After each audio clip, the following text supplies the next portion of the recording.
যদি বিবেচনা করেন তাহলে আপনারা নিজেদের জীবনে আনন্দ উপভোগ করতে পারবেন যে আল্লাহ রাব্বুল আলামিনের কুরআনুল কারীমের আয়োজন ছাড়া কোনো আয়োজনে এইভাবে মানুষকে উন্মুক্তভাবে নিচে যেমন তেমন বিছানা, উপরে কিচ্ছুই নাই, এইরকম করে বসানো যায় না। ঠিক না ভাই? যায় ভাই? রাজনৈতিক সমাবেশ যারা করেন, রাজনৈতিক লিডাররা জানেন কি পরিমাণ তাদের কষ্ট হয়। লোক হাজির করার জন্য গেঞ্জি দেওয়া লাগে, মহিলাদেরকে শাড়ি দেওয়া লাগে, মাথার ক্যাপ দেওয়া লাগে, গাড়ি ভাড়া দেওয়া লাগে, পকেট মানি দেওয়া লাগে, এরপরে বিরিয়ানির প্যাকেট দেওয়া লাগে, তারপরেও কর্মী থাকে না। ঠিক না ভাই? এটা আপনি ঠিক বললেও ঠিক, না বললেও ঠিক, যিনি লিডার তার কাছে যায় খবর নিয়ে দেখে। কিন্তু একমাত্র ব্যতিক্রম মাহফিল কোরআনের মাহফিল, যেই মাহফিলে মানুষ উল্টা পকেট থেকে টাকা বের করে দেয়। আপনাকে যদি কোনো বাড়িতে দাওয়াত দেওয়ার পরে যেই পলিথিনটা নিচে বিছায় দিছে, আপনার যদি সে চেয়ারম্যান হোক আর এমপি হোক আর যেই হোক, তার বাড়িতে দাওয়াত দেওয়ার পরে বলছে যে ভাই আমার খলার মধ্যে তোমাকে ওই যে সারের পলিথিন দিচ্ছি, তুমি এর মধ্যে বসো, খাওয়াবো তোমাকে। উনার আছে সোফা, চেয়ার, বেঞ্চি, খাট, কিছু না কিছু, তারপরেও না বসায় মাটিতে বসালে আপনি বলবেন আজকের থেকে তুমি সহ তোমার বংশকে আমি কেবল তালাক দিলাম না, আমার 3 প্রজন্মকে বলে যাবো। এরকম ব্যাককল বেয়াদবের বাড়িতে জানি কেউ না আসে। ঠিক কিনা ভাই? যারা ঠিক বললেন জোরে তারাই হিসাব করেন নাই, নতুন জামা কাপড় সাদা পরে ওই ময়লার উপরে এসে বসে পড়ছেন। আল্লাহ না করুক কুকুরের উপর ঘুরে যেতে পারে বিকালবেলা, ঠিক না? কিন্তু হিসাব করে নাই। কারণ কি? কোরআনের আহ্বানে আসছি, কোথায় বসছি বিবেচনা করে নাই। এটাই মুআজিজা জীবন্ত কোরআনের। কোরআন ছাড়া আপনাকে কেউ এভাবে বসাতে পারবে না। ঠিক কি না? যে কোরআন আপনাকে সাময়িক সময়ের জন্য এরকম ঠান্ডা ভাবে বসায় দিতে পারে, এটাই পৃথিবীর ইতিহাস প্রমাণ করে। এই কোরআন যদি উপর থেকে নিচ পর্যন্ত কায়েম হয়, এই কোরআনের বিধান যদি প্রতিষ্ঠিত হয়, পুরা দুনিয়া ঠান্ডা হবে। ঠিক কি না? কোরআন ছাড়া কিছু দিয়ে ঠান্ডা করতে পারবেন না। এটা আল্লাহ রাসূল সাল্লাল্লাহু আলাইহি ওয়াসাল্লাম আল্লাহ সবচেয়ে ডিফিকাল্ট পিরিয়ডে নিয়ে আসছিলেন, আইয়ামে জাহেলিয়াতে নিয়ে আসছিলেন। নিয়ে আসার পরে রাসূলুল্লাহ সাল্লাল্লাহু আলাইহি ওয়াসাল্লাম ইমপ্লিমেন্টেশন দেখাই দিয়ে গেছেন। ইসলাম এরকম কোন ধর্ম নয় থিওরিটিক্যাল ধর্ম যে আপনার কাছে কেবল থিওরি দেওয়া হয়েছে না। ইসলাম প্র্যাকটিক্যালি প্রুফ করেছে। পৃথিবীর সবচেয়ে বড় বজ্জাতদেরকে সজ্জাত বানিয়েছে, পৃথিবীর সবচেয়ে বড় দুর্নীতিবাজদেরকে আদর্শ বানিয়েছে, পৃথিবীর সবচেয়ে বড় জাহেলদেরকে এমন আলো দিয়েছে যারা দুনিয়ায় থাকতে জান্নাতের সার্টিফিকেট নিয়েছে। সুবহানাল্লাহ। একটা কথা বলি, উলামায়ে কেরাম বুঝবেন, মুহাম্মদ সাল্লাল্লাহু আলাইহি ওয়াসাল্লামের আসার আগে, মুহাম্মদ সাল্লাল্লাহু আলাইহি ওয়াসাল্লামের আসার আগে মুসা, ঈসা আলাইহিস সালাম পর্যন্ত, আদম আলাইহিস সালাম থেকে যত পয়গম্বর এসেছেন, আমাদের কাছে কোনো প্রুফ নাই আল্লাহ দুনিয়ায় থাকতেই কোন পয়গম্বরের কোন সাথীদেরকে জান্নাতি ঘোষণা দিয়েছেন। হাওয়ারিয়ুন, আল্লাহ বর্ণনা করেছেন তারা নেককার ছিল, নবীকে সহযোগিতা করেছে। আশা করতে পারি তারা জান্নাতে যাবে, কিন্তু জান্নাতের সার্টিফিকেট দেওয়া হয় নাই। আর মুহাম্মদ মুস্তাফা সাল্লাল্লাহু আলাইহি ওয়াসাল্লাম এক বৈঠকে বসে 10 জনের কথা বলছেন। এই 10 জনই কেবল জান্নাতি নয়, ওই 10 জনের তালিকার মধ্যে আয়েশা সিদ্দিকার নাম নাই, ওই 10 জনের তালিকার মধ্যে হযরতে হাসান হুসাইনের নাম নাই, ওই জান্নাতের তালিকার মধ্যে ওই ব্যক্তিটা, যেই ব্যক্তিটা মজলিসে আসার আগে নবীজি বলছিলেন ও জান্নাতি, রাত্রিবেলা তার আমল ছিল অপরকে কেবল ক্ষমা করত, তার নাম নাই। এইরকম আরো শত সহস্র সাহাবী যাদেরকে আল্লাহ সার্টিফিকেট দিয়েছেন রাদিয়াল্লাহু আনহু ওয়া রাদু আন। এরা সেই জাতি যেই জাতির উম্মতকে আল্লাহ দুনিয়ায় থাকা অবস্থায় জান্নাতের সার্টিফিকেট দিয়েছেন। এটা অন্য কোনো কারণে নয়, কোরআনের কারণে। ঠিক কি না? এগুলা বলার উদ্দেশ্য কি? যেই জাতিকে আল্লাহ কোরআনের সবক দিয়ে কোরআনওয়ালা বানালেন, আজকে সেই জাতি কোরআন থেকে দূরে থাকার কারণে আজকে মায়ের খায়, নিজেদের অবস্থান দুনিয়ায় নাই। আহা, ওরা মারে বোম, ওরা নিশ্চিহ্ন করে দেয় 50,000-এর উপরে প্রেগনেন্ট মহিলাকে, আর মুসলমানরা সেই সময় ত্রাণ পাঠায়। ত্রাণের মধ্যে পৃথিবীর ইতিহাসে কফিন পাঠানো হয়েছে। পৃথিবী সৃষ্টির পর থেকে এটা নদীর ছিল না, মুসলমানরা ত্রাণ হিসাবে অপর ভাইয়ের কাছে কফিন পাঠায়। এর থেকে লজ্জা করিতে আর পৃথিবীতে তৈরি হয় নাই। ঠিক না? আপনি জানেন না এই দুঃখ রাখবেন কোথায়? শায়েখ ইয়াসিন বলেছিলেন, মাটি খাওয়া মানুষের জন্য বড় কঠিন। মানুষ মাটি খেতে পারে ভাই? খেতে পারে না। কিন্তু রাগ করলে মানুষ অনেক কিছু খেতে পারে। রাগ করছে, করে বলছে আজকে এক মুঠ মাটি খাবো আমি, রেগে গেলাম। তিনি বলেছিলেন মধ্যপ্রাচ্যের যে মুসলিম জনস্রোত আছে, ওই জনস্রোতের কাছে দাবি যে তোমরা রাগ করে যদি সিদ্ধান্ত নাও কিচ্ছু করব না, এক মুঠ করে মাটি খেয়ে নিব, আগামীকালকে সকালবেলা আরবের ভূখণ্ডে জাজিরাতুল আরবে যত মুসলমান আছেন এক মুঠ করে মাটি খাইলে ইসরায়েল নামে কোনো দেশই খুঁজে পাওয়া যাবে না। কিন্তু আজকে মেরে মেরে শেষ করে দিয়েছে আমাদেরকে। প্রিয় ভাইরা, কোরআন আমাদেরকে পরাজিত করতে এসেছে না বিজয়ী? যদি ভাই এনার্জি থাকে আমি কিছু কথা বলবো, আপনাদের এনার্জি যদি থাকে, কোরআন আমাদেরকে পরাজিত করতে না বিজয়ী করতে আসছে? কে বলছে এই কথা? কোথায় বলছেন? আল্লাহ রাব্বুল আলামিন বলছেন, দুনিয়ার মানুষ ভালো করে শোনো, যেমন তেমন বিজয় দেওয়ার জন্য কোরআন আসে নাই। আল্লাহ কোরআনে বলছেন বাল নাকযিফু বিল হাক্কি আলাল বাতিল ফায়াদমাগুহু ফাইযা হুয়া যাহিক ওয়া লাকুমুল ওয়াইলু মিম্মা তাসিফুন। আল্লাহ বলছেন দুনিয়ার মানুষ ভালো করে জ্ঞানটা খুলে শুনে নাও, বাল নাকযিফু বিল হাক্কি আলাল বাতিল। দুনিয়ার সব মুফাসসির ব্যাখ্যা করেছেন এই হক মানে ইসলাম, এই হক মানে কোরআন। আল্লাহ বলছেন কোরআন আসছে আঘাত করার জন্য কার উপরে? বাতিলের উপরে। যদি একবার কোরআন আঘাত করে, ইসলাম আঘাত করে, পরিবর্তন করার সিদ্ধান্ত নেয়, বাল নাকযিফু বিল হাক্কি আলাল বাতিল ফায়াদমাগু ফাইযা হুয়া যাহিক ওয়া লাকুমুল ওয়াইলু মিম্মা তাসিফুন।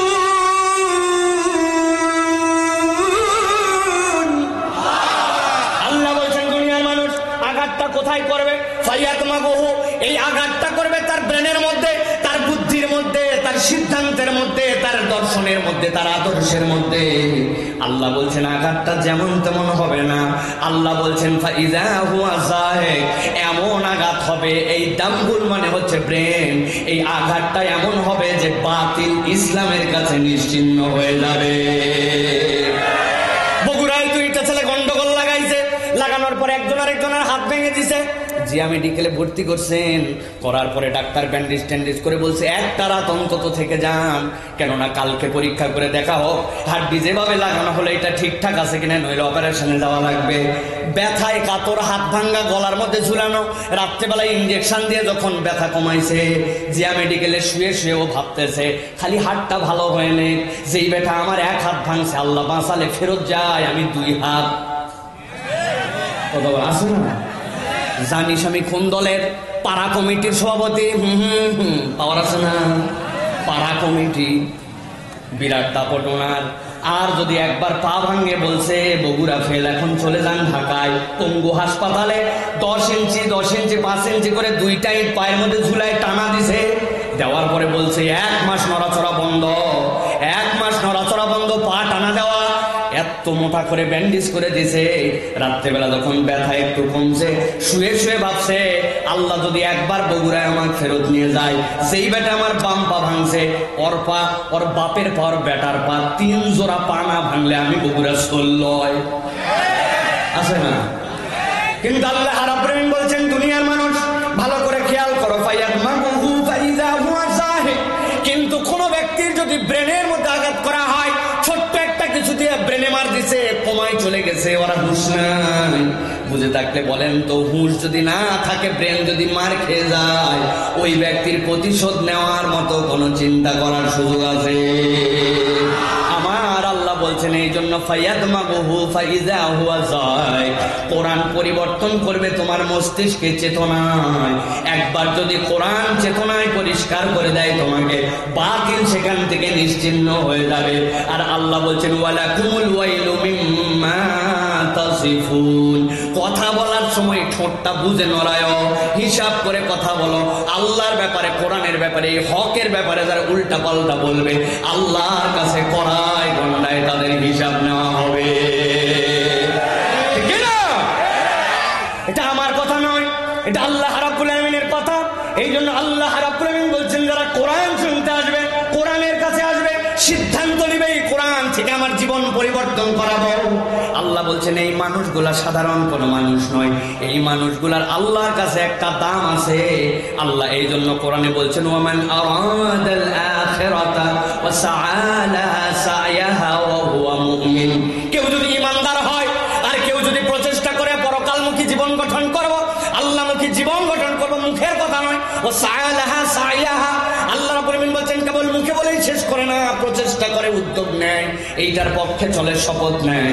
আল্লাহ বলছেন এ যদি মুমিন হয়, আমি আল্লাহ নিজে স্বাক্ষর দিলাম, ফাউলাইকা কানা সায়ুহুম মাশকুরা, আমি আল্লাহ বললাম তার এই প্রচেষ্টাটা আল্লাহর কাছে বড় প্রশংসনীয়, আল্লাহ এটার রিওয়ার্ড তার বান্দাকে দান করবে। সুবহানাল্লাহ। ওয়া সাআলাহা সায়াহা, আল্লাহ রাব্বুল আলামিন বলছেন প্রচেষ্টা করে, উদ্যোগ নেয়, কোনো উদ্যোগ নাই। আপনাদের কি মনে হয় এই মাঠটা যতটুকু, আশপাশের যতগুলো পুরুষ মানুষ আছে, এই জায়গার জন্য এটা সাফিসিয়েন্ট? হ্যাঁ, সবাই যদি আসে এইটুকু সাফিসিয়েন্ট? কিন্তু উনারা চিন্তা করছে, দূর কত আর শুনলাম, ইউটিউবে শুনলাম, কত বক্তা শুনলাম, রাখ, যাদের কাম কাজ নাই ওরা মাঠের জায়গায় বসে আছে, আমাদের কাজ আছে, বিশ্বকাপের একটা গুরুত্বপূর্ণ খেলা দেখতেছি আমরা। 10 হবে না 9 হবে, এই দুই দলের মধ্যে কে হবে, জাতা কথা নাকি, পিছন দিক দিয়ে ফার্স্ট করা হবে, সেই দলের খেলা দেখছে আছে না প্রিয় ভাইয়েরা? এত গুরুত্বপূর্ণ কাজ আমরা করছি প্রিয় ভাইয়েরা। আল্লাহ বলছেন না, তোমাদের একটা অবস্থা পরিবর্তন হওয়া দরকার। আমি মাঝে মাঝে বলি, আমরা ছোটবেলায় অনেক খেলাধুলা করছি, বিশেষ করে আমি একজন স্পোর্টিং ম্যান, আমি ইউনিভার্সিটি পর্যন্ত খেলছি, আমার হলের ক্যাপ্টেন ছিলাম পর্যন্ত, রিটায়ার্ড করছি আনুষ্ঠানিকভাবে। কম খেলা আমরা খেলি নাই, কিন্তু পড়ালেখার হিস্ট্রিটাও আল্লাহ রাব্বুল আলামিন আমাদের জানের সাথে যুক্ত করেছিলেন। সেই হিসাবে বলতাম আমরা পড়ালেখার ফাঁকে ফাঁকে খেলছি। আর এখন আর এই বদভ্যাসটা নাই, এখন বাচ্চা কাচ্চারা খেলাধুলার ফাঁকে ফাঁকে পড়ে, ঠিক না? আবার নতুন যে শিক্ষা ব্যবস্থা আসছে, এখানে পড়ালেখার নামই নেই, এটা খেলায়ের নাম। রান্না করবে কেমনে, ঘর ঝাড় দিবে কেমনে, তরকারি কাটবে কেমনে, বেগুন বানাবে কেমনে, হায় রে, ঠিক না ভাই? এইটা বললে আমরা খুশি হই, কিন্তু এইটা খুশি করে নিলাম এই জন্য, পরের কথাটা বড় সাংঘাতিক। সালফে সালেহিনরা, সাহাবায়ে কেরামরা, আমাদের আকাবিররা, তারা পরকালমুখী জিন্দেগির ফাঁকে দুনিয়া করতেন, আর আমরা উসুল পরিবর্তন করে এখন দুনিয়ার ফাঁকে ফাঁকে পরকাল করি। এখন ঠিকটা জোরে হওয়া উচিত। হুজুর ঝামেলা কিন্তু রাত্রেরটা মিটাই ফেলছি। আমি বললাম কি ঝামেলা ছিল? এশার নামাজ পড়ে ফেলছে। এশার নামাজ যার কাছে ঝামেলা, তার মানে দুনিয়ার ফাঁকে সে একটা কাম করছে। এই কথা কারা বলে ভাই? আমি বলি। আপনি আন্দাজে অন্য লোকের উপর দোষটা পাবেন না, আমি বলি, আমরা বলি প্রিয় ভাইরা। কিন্তু আল্লাহ বলছেন ওমান আরাদাল আখিরা ওয়া সাআলাহা সায়াহা, পরকালমুখী জীবন যদি হয়, প্রচেষ্টা হয় ঈমানদার অবস্থায়, আল্লাহ বলছেন এটা আল্লাহর কাছে উত্তম প্রচেষ্টা। আল্লাহ রাব্বুল আলামিন এর পরে বলছেন কুল্লান নুমিদ্দু হাউলাই ওয়া হাউলা, আল্লাহ বলছেন আল্লাহ প্রতিদান তো এদেরকেও দেন ওদেরকেও দেন। প্রতিদান দেওয়া তো কারোর জন্য বন্ধ করেন না, কিন্তু আল্লাহ রাব্বুল আলামিন বলছেন জেনে রাখো ওয়ামান আতওয়ামা ওয়ামা কানা আতাউ রাব্বিকা মাহজুরা, কিন্তু এই প্রতিদান সকলের জন্য সমান নয়। আল্লাহ বলছেন আল্লাহর একটা প্রতিদানের ধারা আছে, যেইটা বারিত ধারা, যেইটা কখনো বন্ধ হয় না। আল্লাহ বুঝাতে চান এর দ্বারা ঈমানদারদেরকে আল্লাহ যে প্রতিদান দেন, এইটা কেবল দুনিয়ায় দিয়ে শেষ হবে না, আল্লাহর এই দেওয়া জান্নাতে ঢুকানোর পরে আল্লাহর দিদার দেওয়ার আগ পর্যন্ত শেষ হবে না। সুবহানাল্লাহ। আমার কথা নয়, নবী আকরাম সাল্লাল্লাহু আলাইহি ওয়াসাল্লামের কথা। আল্লাহ রাব্বুল আলামিন জান্নাতে প্রবেশ করবেন, করার পরে জান্নাতীদেরকে জিজ্ঞাসা করবেন ইয়া হালাল জান্নাহ, জান্নাতীরা বলবে লাব্বাইক ওয়া সাদাইক ওয়াল খায়রু বিয়াদাইক, আয় আল্লাহ আমরা হাজির আছি। আল্লাহ রাব্বুল আলামিন জান্নাতীদেরকে জিজ্ঞাসা করবেন হাল রাদিতুম, তোমরা কি খুশি আছো নাকি? জান্নাতীরা ঘাবড়ায় উত্তর দিব আমা লাকা লা নারদা ইয়া রাব্বানা ওয়া ক্বাদ আতাইতানা মা লাম তুতি আহাদান ক্বাবলানা, খুশি না হয়ে পারি নাকি রব, আমাদেরকে যা দিয়েছো আমাদের আগে কাউরে এরকম কিছু দেওয়া হয়েছে নাকি, আমাদের জানা নাই। রব্বুল আলামিন বলবেন হাল আযীদুকুম, আমি কি একটু বাড়িয়ে দিব নাকি তোমাদের? বান্দা চুপ করে যাবে, এর থেকে আবার বেশি কি হতে পারে? আল্লাহ রাব্বুল আলামিনের নবী বলছেন আল্লাহর সাথে সাথে তাদের জন্য ঘোষণা দিবেন উহিল্লু আলাইকুম রিদওয়ানি, আমি আজকে আমার পক্ষ থেকে তোমাদের প্রতি চির সন্তুষ্ট হয়ে গেলাম, আর কোনোদিন তোমাদের উপরে রাগ করব না। এই কথা বলার পরে জান্নাতীরা আল্লাহ রাব্বুল আলামিনের দিদার পেয়ে যাবে, এর থেকে বড় নিয়ামত বান্দার জীবনে আর কিছু হবে না। আল্লাহ এটাই কোরআনুল কারীমের মধ্যে وما كان عطاء ربك محظورا। তোমার রবের দেওয়া বাড়ি তো দিতেই থাকবেন, দিতেই থাকবেন, কিন্তু আল্লাহ কিন্তু লাগাই দিয়েছেন যারে তারে দিবেন না। আপনার সম্পর্কটার রাস্তাটা সঠিক ট্র্যাকে থাকা লাগবে। আপনার রাস্তা যদি সঠিক ট্র্যাকে হয়, আল্লাহর সাহায্য আপনি অনবরত পেয়ে যাবেন। সুবহানাল্লাহ। প্রিয় ভাইয়েরা, আল্লাহ ট্র্যাক বুঝাতে কি বুঝাইছি আমি একটুখানি সংক্ষেপে বুঝাই। এখান থেকে আপনি রওনা হয়েছেন ঢাকার উদ্দেশ্যে, খেয়াল করেন, আমার দিকে তাকান, রওনা হয়েছেন ঢাকায়। রাস্তা ড্রাইভার চেনে, কিন্তু তারপরেও ড্রাইভারের জন্য কতগুলো ইন্ডিকেশন দেওয়া থাকে। কিছু দূর যাওয়ার পরে এরকম একটা সাইনবোর্ড, মধ্যে কালো চিহ্ন দেওয়া আছে, মানে সামনে স্পিড ব্রেকার। সুতরাং যেতে চাইলে সামনে জোরে গেলে স্পিড ব্রেকারে ধাক্কা মারলে আপনার রাস্তা থেকে গাড়ি নেমে যাবে, ড্রাইভার সাবধান। কিছু দূর যাওয়ার পরে অ্যারো চিহ্ন এরকম করে দিছে অনেকগুলা, মানে রাস্তাটা এখন বামে মোড় নিবে, তুমি অগ্রিম সাবধান হও। কিছু দূর যাওয়ার পরে এক চিহ্ন দিছে সামনে সরু একটা ব্রিজ। এক ট্রাকের ড্রাইভার অ্যাক্সিডেন্ট করছে, করার পরে জিজ্ঞাসা করছে, এই ব্যাক কল, তুই অ্যাক্সিডেন্ট করলি কেমন করে এত সাংঘাতিক? বলে আমার কোনো দোষই নাই। বলে কেন? আপনি আমাকে বলছেন তাড়াহুড়া করবি না, যারা সাইড চাবে সাইড দিয়ে দিবি। আমি প্রথমে সাইড দিছি বেবি ট্যাক্সি রে, এরপরে সাইড দিছি মাইক্রো, এরপরে সাইড দিছি এক বাস, এরপরে সাইড দিছি আমি এক ব্রিজ। বলছে তুই ব্রিজ সাইড দিলি কেন? ওই জায়গায় লেখা ছিল সামনে চিকন সরু সরু সেতু, সাবধানে চলেন। ওই মনে করছো সরু সেতুকেও সাইড দেওয়া লাগে, তুই সাইড দিয়ে যদি সাইড দিয়ে যায় ওর গাড়ি কোথায় যাবে বাড়ি? এই জন্য বলছি প্রিয় ভাইয়েরা, আল্লাহ এই কোরআনটা আপনার আমার জন্য ইন্ডিকেশন দিয়েছেন। আল্লাহ বলছেন দিগদর্শন, ইহদিনাস সিরাতাল মুস্তাকিম বলে যে কোরআনে উঠলি, আমি আল্লাহ রাব্বুল আলামিন ওই কোরআনের দায়িত্ব দিয়েছি তোরে জান্নাতে নামানোর। অতএব কোরআনহীন জাতি, বিপদগ্রস্ত জাতি, কোরআনওয়ালা জাতি আল্লাহর কাছে মঞ্জুর প্রাপ্ত জাতি, ঠিক না? আর একটা কথা বলবো, না বললে মূল কথাটা আপনাদের হৃদয়ের মধ্যে থাকবে না। প্রিয় ভাইয়েরা, একটু বিবেচনা করেন তো, পৃথিবীতে লূত আলাইহিস সালামের জাত আসছিল, নবীর সাথে বেয়াদবি করছে এবং লাওয়াতাত করছে। আল্লাহ লূত আলাইহিস সালামের জাতিকে শেষ করে দিয়েছেন।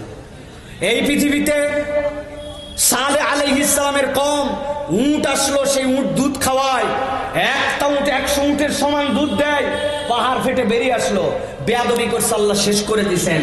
পৃথিবীতে আল্লাহ রাব্বুল আলামিন নূহ আলাইহিস সালামের কওমকে শেষ করে দিয়েছেন, ইল্লা মাশাআল্লাহ কতজনকে বাঁচিয়ে রেখেছিলেন। পৃথিবীতে আল্লাহ রাব্বুল আলামিন এরকম যত কওম বেয়াদবি করেছে সব শেষ, কিন্তু একমাত্র ইহুদি জাতি, যাদের থেকে বড় বেয়াদব পৃথিবীতে কোনো জাতিই নাই। নবীরে বলছে তুমি আর তোমার আল্লাহ যায় কাম মারো, আমাদের হাতে সময় নাই।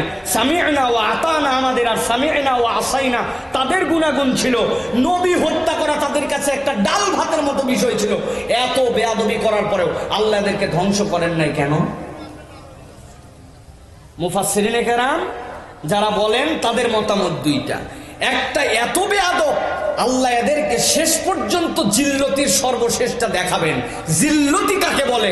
জীবনে 80 বছরের উপরে তারা কোনো জায়গায় স্থায়ী হতে পারে না, আর মাত্র 4 বছর আছে, ওই জায়গায় আর 4 বছর বাকি আছে।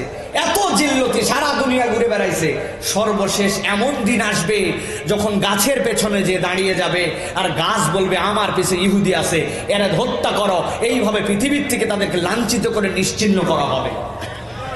সেদিন আসবে, এই ঠিক বলতে মজা, কিন্তু আরেকটা ইহুদি জাতিকে বাঁচিয়ে রাখার কারণ বলেছেন অনেকে, উম্মতে মুহাম্মদী যারা পৃথিবীর শ্রেষ্ঠ উম্মত, যাদের উম্মতকে শুরু করেছিলাম জান্নাতের ঘোষণা আল্লাহ দিয়েছেন, ওই উম্মতের যারা কোরআন থেকে দূরে সরে যাবে, নবী থেকে দূরে সরে যাবে, পৃথিবীর সবচেয়ে জিল্লতওয়ালা জাতি যারা, তাদের হাত দিয়েও আল্লাহ এদেরকে শিক্ষা দেওয়াবেন। এই জন্য আল্লাহ ইহুদিদেরকে বাঁচায় রাখছে। ভালো করে হিসাব করে নেন, সব ঠিক তাদের জন্য ঠিক নয়, কিছু ঠিক আমাদের জন্য ঠিক। অতএব আমাদেরকে বুঝে সুঝে চলা লাগবে, ঠিক না? প্রিয় ভাইয়েরা, আল্লাহ রাব্বুল আমিন আমাদেরকে বোঝার তৌফিক দেন, বলেন আল্লাহুম্মা আমিন। আপনারা অনেকেই ভেবেছেন ওয়াজ মনে শুরু হয়ে গেছে, না ভাই? ওয়াজ শুরু হয়েছে? শুরুই হয় নাই ওয়াজ। এতক্ষণ হলো কি তাহলে? এতক্ষণ আইল দিলাম, আইল দেওয়া বোঝে? আপনার জমি আছে একটা, 90 শ্যালো ইঞ্জিন দিয়ে পানি সেচ দিয়েছেন, আল নাই, পানি কোথায় থাকবে? ঢাল যদি থাকে তো আরো শেষ, সব পানি বেরিয়ে যাবে। আবার অনেক আল কাটার মরদ আছে আমাদের দেশে, আগে আল কেটে রাখতো, এখন আল কাটে না, কোদাল মারে ওই জায়গাতে আল রেখে দেয়, যাই ধরছে না, আল কাটলি কই ধসে গেছে, আমার কি দোষ আছে না ভাই? আমি হালকা একটু আয়াল দিলাম যাতে করে আজকে যা বলবো এটা যেন আমাদের হৃদয়ের মধ্যে থেকে যায়। আমরা বেশিরভাগ সময় আয়াল ছাড়াও আর শুনি, বক্তা কিছুক্ষণ হাসাবে, কাঁদাবে, তারপরে হচ্ছে মক্কার আজান, মদিনার আজান, তারপরে উল্টা পাল্টা কথা, মুরগি হাতে নিয়ে এই জায়গায় স্টেজে বিজ্ঞাপন, এইসব করার পর আপনারা খুশি।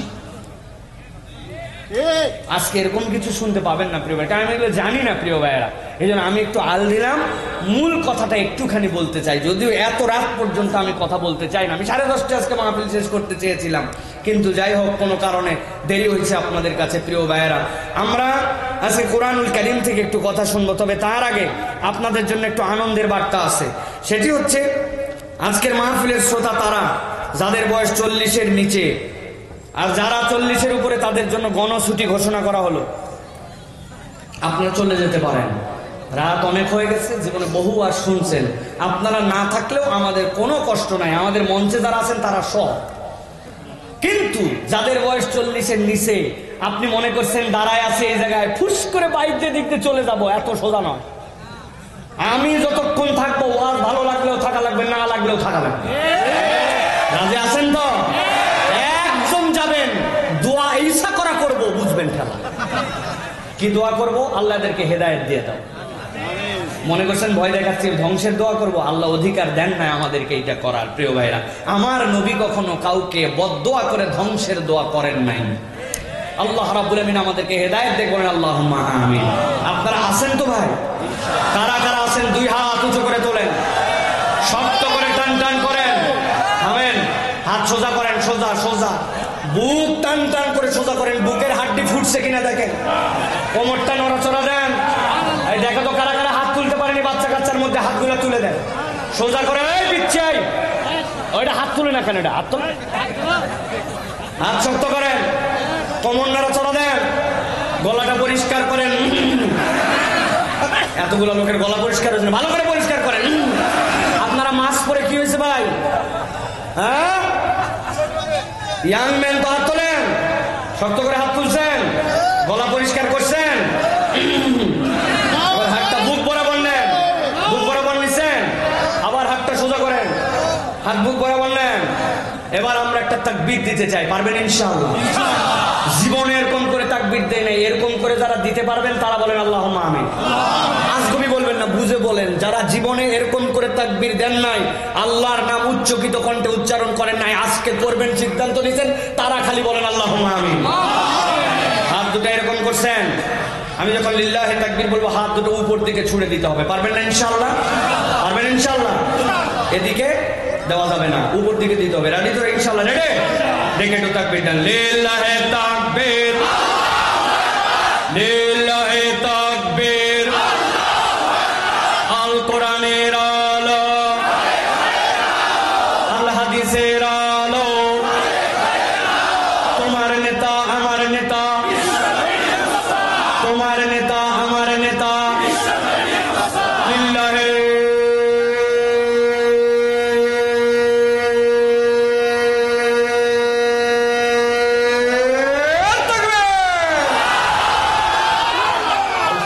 বলেন।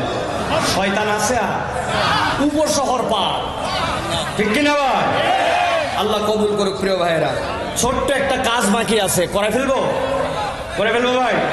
মাহফিল কর্তৃপক্ষ আমাকে বলছেন ওনারা কিছু ব্যাগ রেখেছেন, এই ব্যাগগুলি নিয়ে কিছু ছেলে পেলে আপনাদের কাছে যাবে, উন্মুক্ত কিছু সহযোগিতা। আলহামদুলিল্লাহ, মাহফিলের যে সহযোগিতা হয়ে গেছে সেইটা, কিন্তু তারপরে সকলকে সম্পৃক্ত করার জন্য, সকলে আমরা সওয়াবের ভাগীদার হতে চাই, এই জন্য আমরা সকলে একটু কন্ট্রিবিউট করব। আপনাদের কাছে ছেলেরা এখন ব্যাগ নিয়ে যাবে, হাতে হাতে সকলেই বের করে ফেলবেন ইনশাআল্লাহ। কেউ কম দেওয়ার চেষ্টা করবেন না, ফাঁকি মারার চেষ্টা করবেন না, যার সাধ্যে যা আছে সর্বোচ্চটুকু দিয়ে শরীক হবো। ইউটিউবার, মাইকালা, হুজুর, মঞ্চের লোক, কোনো বাদ নাই, সবাই শরীক হবে ইনশাআল্লাহ। হাত লাগান ভাই, পকেটে হাত লাগান। দিছেন তো দিছেন, এখন একটু শরীক হতে হবে ভাই ইনশাআল্লাহ। সবাই সবাই হাত লাগান, সবাই একটু একটু করে, ছেলেরা দ্রুত যাবে আর আমরা ইনশাআল্লাহ আলোচনার মধ্যে প্রবেশ করব। সকলে হাতে হাতে নিয়ে ফেলেন। আমি আপনাদের কাছে 40 মিনিট আর কথা বলতে চাই। কয় মিনিট? 40 মিনিট আছেন ইনশাআল্লাহ? ইনশাআল্লাহ। প্রিয় ভাইয়েরা, আমরা কুরআনুল কারীমের অন্যতম একটি সূরা সূরা হাদীদ থেকে আমরা একটু কথা শুনব। কুরআনুল কারীমের সূরা হাদীদের আমরা 4টা আয়াতে কারিমা থেকে কিছু কথা শুনব। এই কথাগুলি আল্লাহ রাব্বুল আলামিন সুন্দর করে সম্পূরক করে বলেছেন। কথা বলা যাবে না, আপনাদেরকে টাকা দিতে বলা হয়েছে, কথা বলতে বলা হয় না। মেহেরবানি করে আমরা কথা বলবো না। আমরা যে যার কাজ করছে সকলে হাতে হাতে বের করে ফেলেন। যার কাছে টাকা নাই পাশের জন্য একটু সহযোগিতা নিয়ে নেন, যে ভাই আমাকে 50টা টাকা দাও, আমি কালকে দিয়ে দিব, কিন্তু আমি মাহরুম হতে চাই না। বাচ্চাদের হাতে 10 টাকা দিয়ে দেন, দিয়ে সেখান থেকে শরীক হন, কেউ বাদ যাবো না।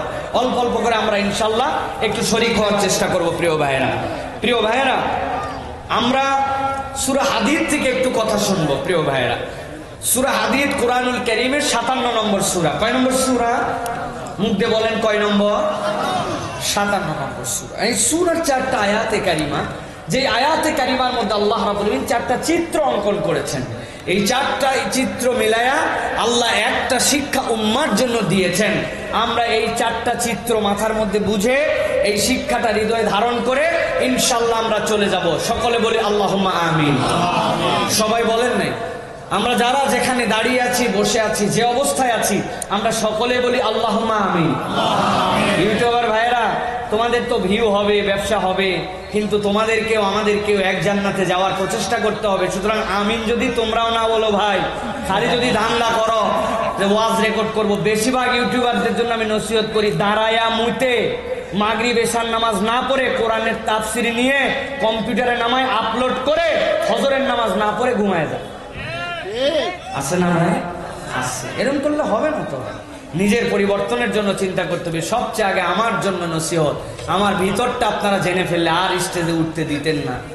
আল্লাহ রাব্বুল আমিন আমাকেও ইসলাহ করার তৌফিক দেন, আপনাদের আমাদের সকলকে পরিবর্তন হওয়ার তৌফিক দেন। বলেন আল্লাহুম্মা আমিন। সবাই বলেন আল্লাহুম্মা আমিন। প্রিয় ভাইয়েরা, 4টা আয়াত, 4টা চিত্র, এবং এই 4টা মিলে আল্লাহ রাব্বুল আমিন একটা বার্তা। আমরা দেখি তো সকলে মিলে সমস্যারে বিতাড়িত শয়তান থেকে আশ্রয় প্রার্থনা করে সকলে আমরা আলোচনার মধ্যে প্রবেশ করি। সকলে একসাথে পড়েন, আউযু বিল্লাহি মিনাশ শাইতানির রাজীম, বিসমিল্লাহির রাহমানির রাহিম। يوم ترى المؤمنين والمؤمنات يسعى نورهم بين أيديهم وبأيمانهم بشراكم اليوم جنات। আল্লাহ রাব্বুল আলামিন কুরআনুল কারীমের মধ্যে বলছেন, দুনিয়ার মানুষ ভালো করে শুনে নাও, কিয়ামতের ময়দান যেদিন হবে আল্লাহ রাব্বুল আলামিন মুহাম্মদুর রাসূলুল্লাহ সাল্লাল্লাহু আলাইহি ওয়াসাল্লামকে মাকামে মাহমুদের মধ্যে বসাবেন। যেই আল্লাহ রাব্বুল আমিন মাকামে মাহমুদে নবীকে দিবেন, নবীর সামনে পুরা হাসরের ময়দানটা থাকবে। নবী করিম সাল্লাল্লাহু আলাইহি সাল্লাম পুরা হাসরের ময়দানটা দেখতে পাবেন। আল্লাহ বলছেন, দুনিয়ার বুকে আপনি একটা চিত্র দেখেছিলেন যখন আপনি মক্কায় ছিলেন। আপনার উম্মতের সাথে তাদের কতকগুলা সূর্য সন্তান, তাদের সাথে এমন আচরণ হয়েছিল, সেই আচরণগুলার ইতিহাস আরবের মানুষ জানতো না। আরবে অনেক ধরনের বর্বরতা ছিল, কিন্তু কাউকে মরুভূমির মধ্যে শোয়া, পিঠের উপরে তপ্ত বালু, পিঠের নিচে বুকের উপরে পাথর চাপানো হয়েছে। এর আগে কোনো রেকর্ড তাদের কাছে ছিল না। কোনো একটা পাগলা উটের পেছনে কোনো একটা জীবন্ত মানুষকে বেঁধে দিয়ে মক্কার এভরথে প্রভূমিতে ঘুরানো হয়েছে, এইটা তারা জানতো না। ঈমান আনার কারণে বর্ষা নিক্ষেপ করে সময় ল্যাম্পো ধরাইছে। ল্যাম্পো কি? সেরাক আমাদের ভাষাই না, আমাদের বগুড়ার ভাষা হচ্ছে ল্যাম্পো। ল্যাম্পো একটা ধরাইছে, ধরানোর পরে ওই ম্যাচ দুইটা ঠুকে দিছে, দেওয়ার পরে এবার খেয়ার নিছে, নেওয়ার পরে ওইখান থেকে আগুন ধরায়, চুলার মধ্যে দেয়, ধোঁয়া উঠছে, সাদা ধোঁয়া, মানে এখনো হয় নাই, চুলা গরম হয় না, নিভে গেছে। আবার নিচে একটু পাটকাঠি, নেওয়ার পরে পীড়ার গোড়া দিয়ে উল্টা করে পাটকাঠি ছেঁচার পরে ওখান থেকে আবার নিয়ে ভিতরে দেয়। এরকম করতে করতে চুলা ধাপ করে ধরে ওঠে। যেই না চুলা ধরছে, এখন এই সেরাক ল্যাম্পু তো সে নিভাবে। এমন সময় পাশের বাসার থেকে একদম দৌড়ে আসছে, বুবু তোর তো তাও ম্যাচটা শক্ত ছিল, ভেজে নাই, আমার ম্যাচ পর্যন্ত চূড়ায় গোড়ায় রাখছে, খেয়ে জানে রাত্রে এরকম পিঠা পানি হবে, আমার ম্যাচও ভিজে গেছে বুবু। একটুখানি তোর ল্যাম্পো নিবাস না, আমি তোর ল্যাম্পো থেকে আমার ল্যাম্পোটা ধরায় নিতে যাই। মহিলা সাথে সাথে বলছে, খবরদার, আমার ল্যাম্পো থেকে যদি আলো নেস তাহলে আমার ল্যাম্পোর বাতি কমে যাবে। বুঝে থাকলে বলেন কমবে? দুই বন্ধু পাশাপাশি রুমে থাকে, কারেন্ট চলে গেছে, মোম ধরাইছে একজন, আরেকজনের ম্যাচ কাঠি নাই, আরেকজনের কাছে ওই যে কি বলে আপনার গ্যাসের লাইটার নাই।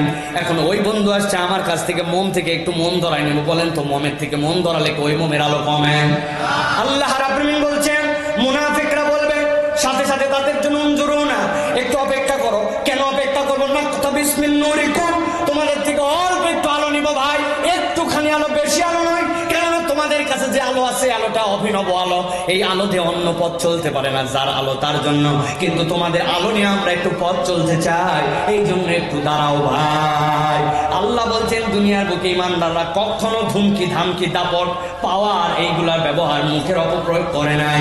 কিন্তু কিয়ামতের দিনে ওই ময়দানে নবী আপনি দেখতে পাবেন, যেই না ইমানদারদেরকে বলবে তোমরা একটু দাঁড়াও, সাথে সাথে ইমানদাররা তাদেরকে একটা ধমক দিয়ে বলবে, কিলা ইরজিউ ওয়ারাকুম ফালতামিসু নূরা। ও মুনাফিকের দল, পারলে দুনিয়ায় চলে যাও, এই আলো এখানকার নয়, এই আলো দুনিয়া থেকে কামাই করে আনা লাগছে, অথবা এই জায়গায় চাইলেই আলো পাওয়া যায় না।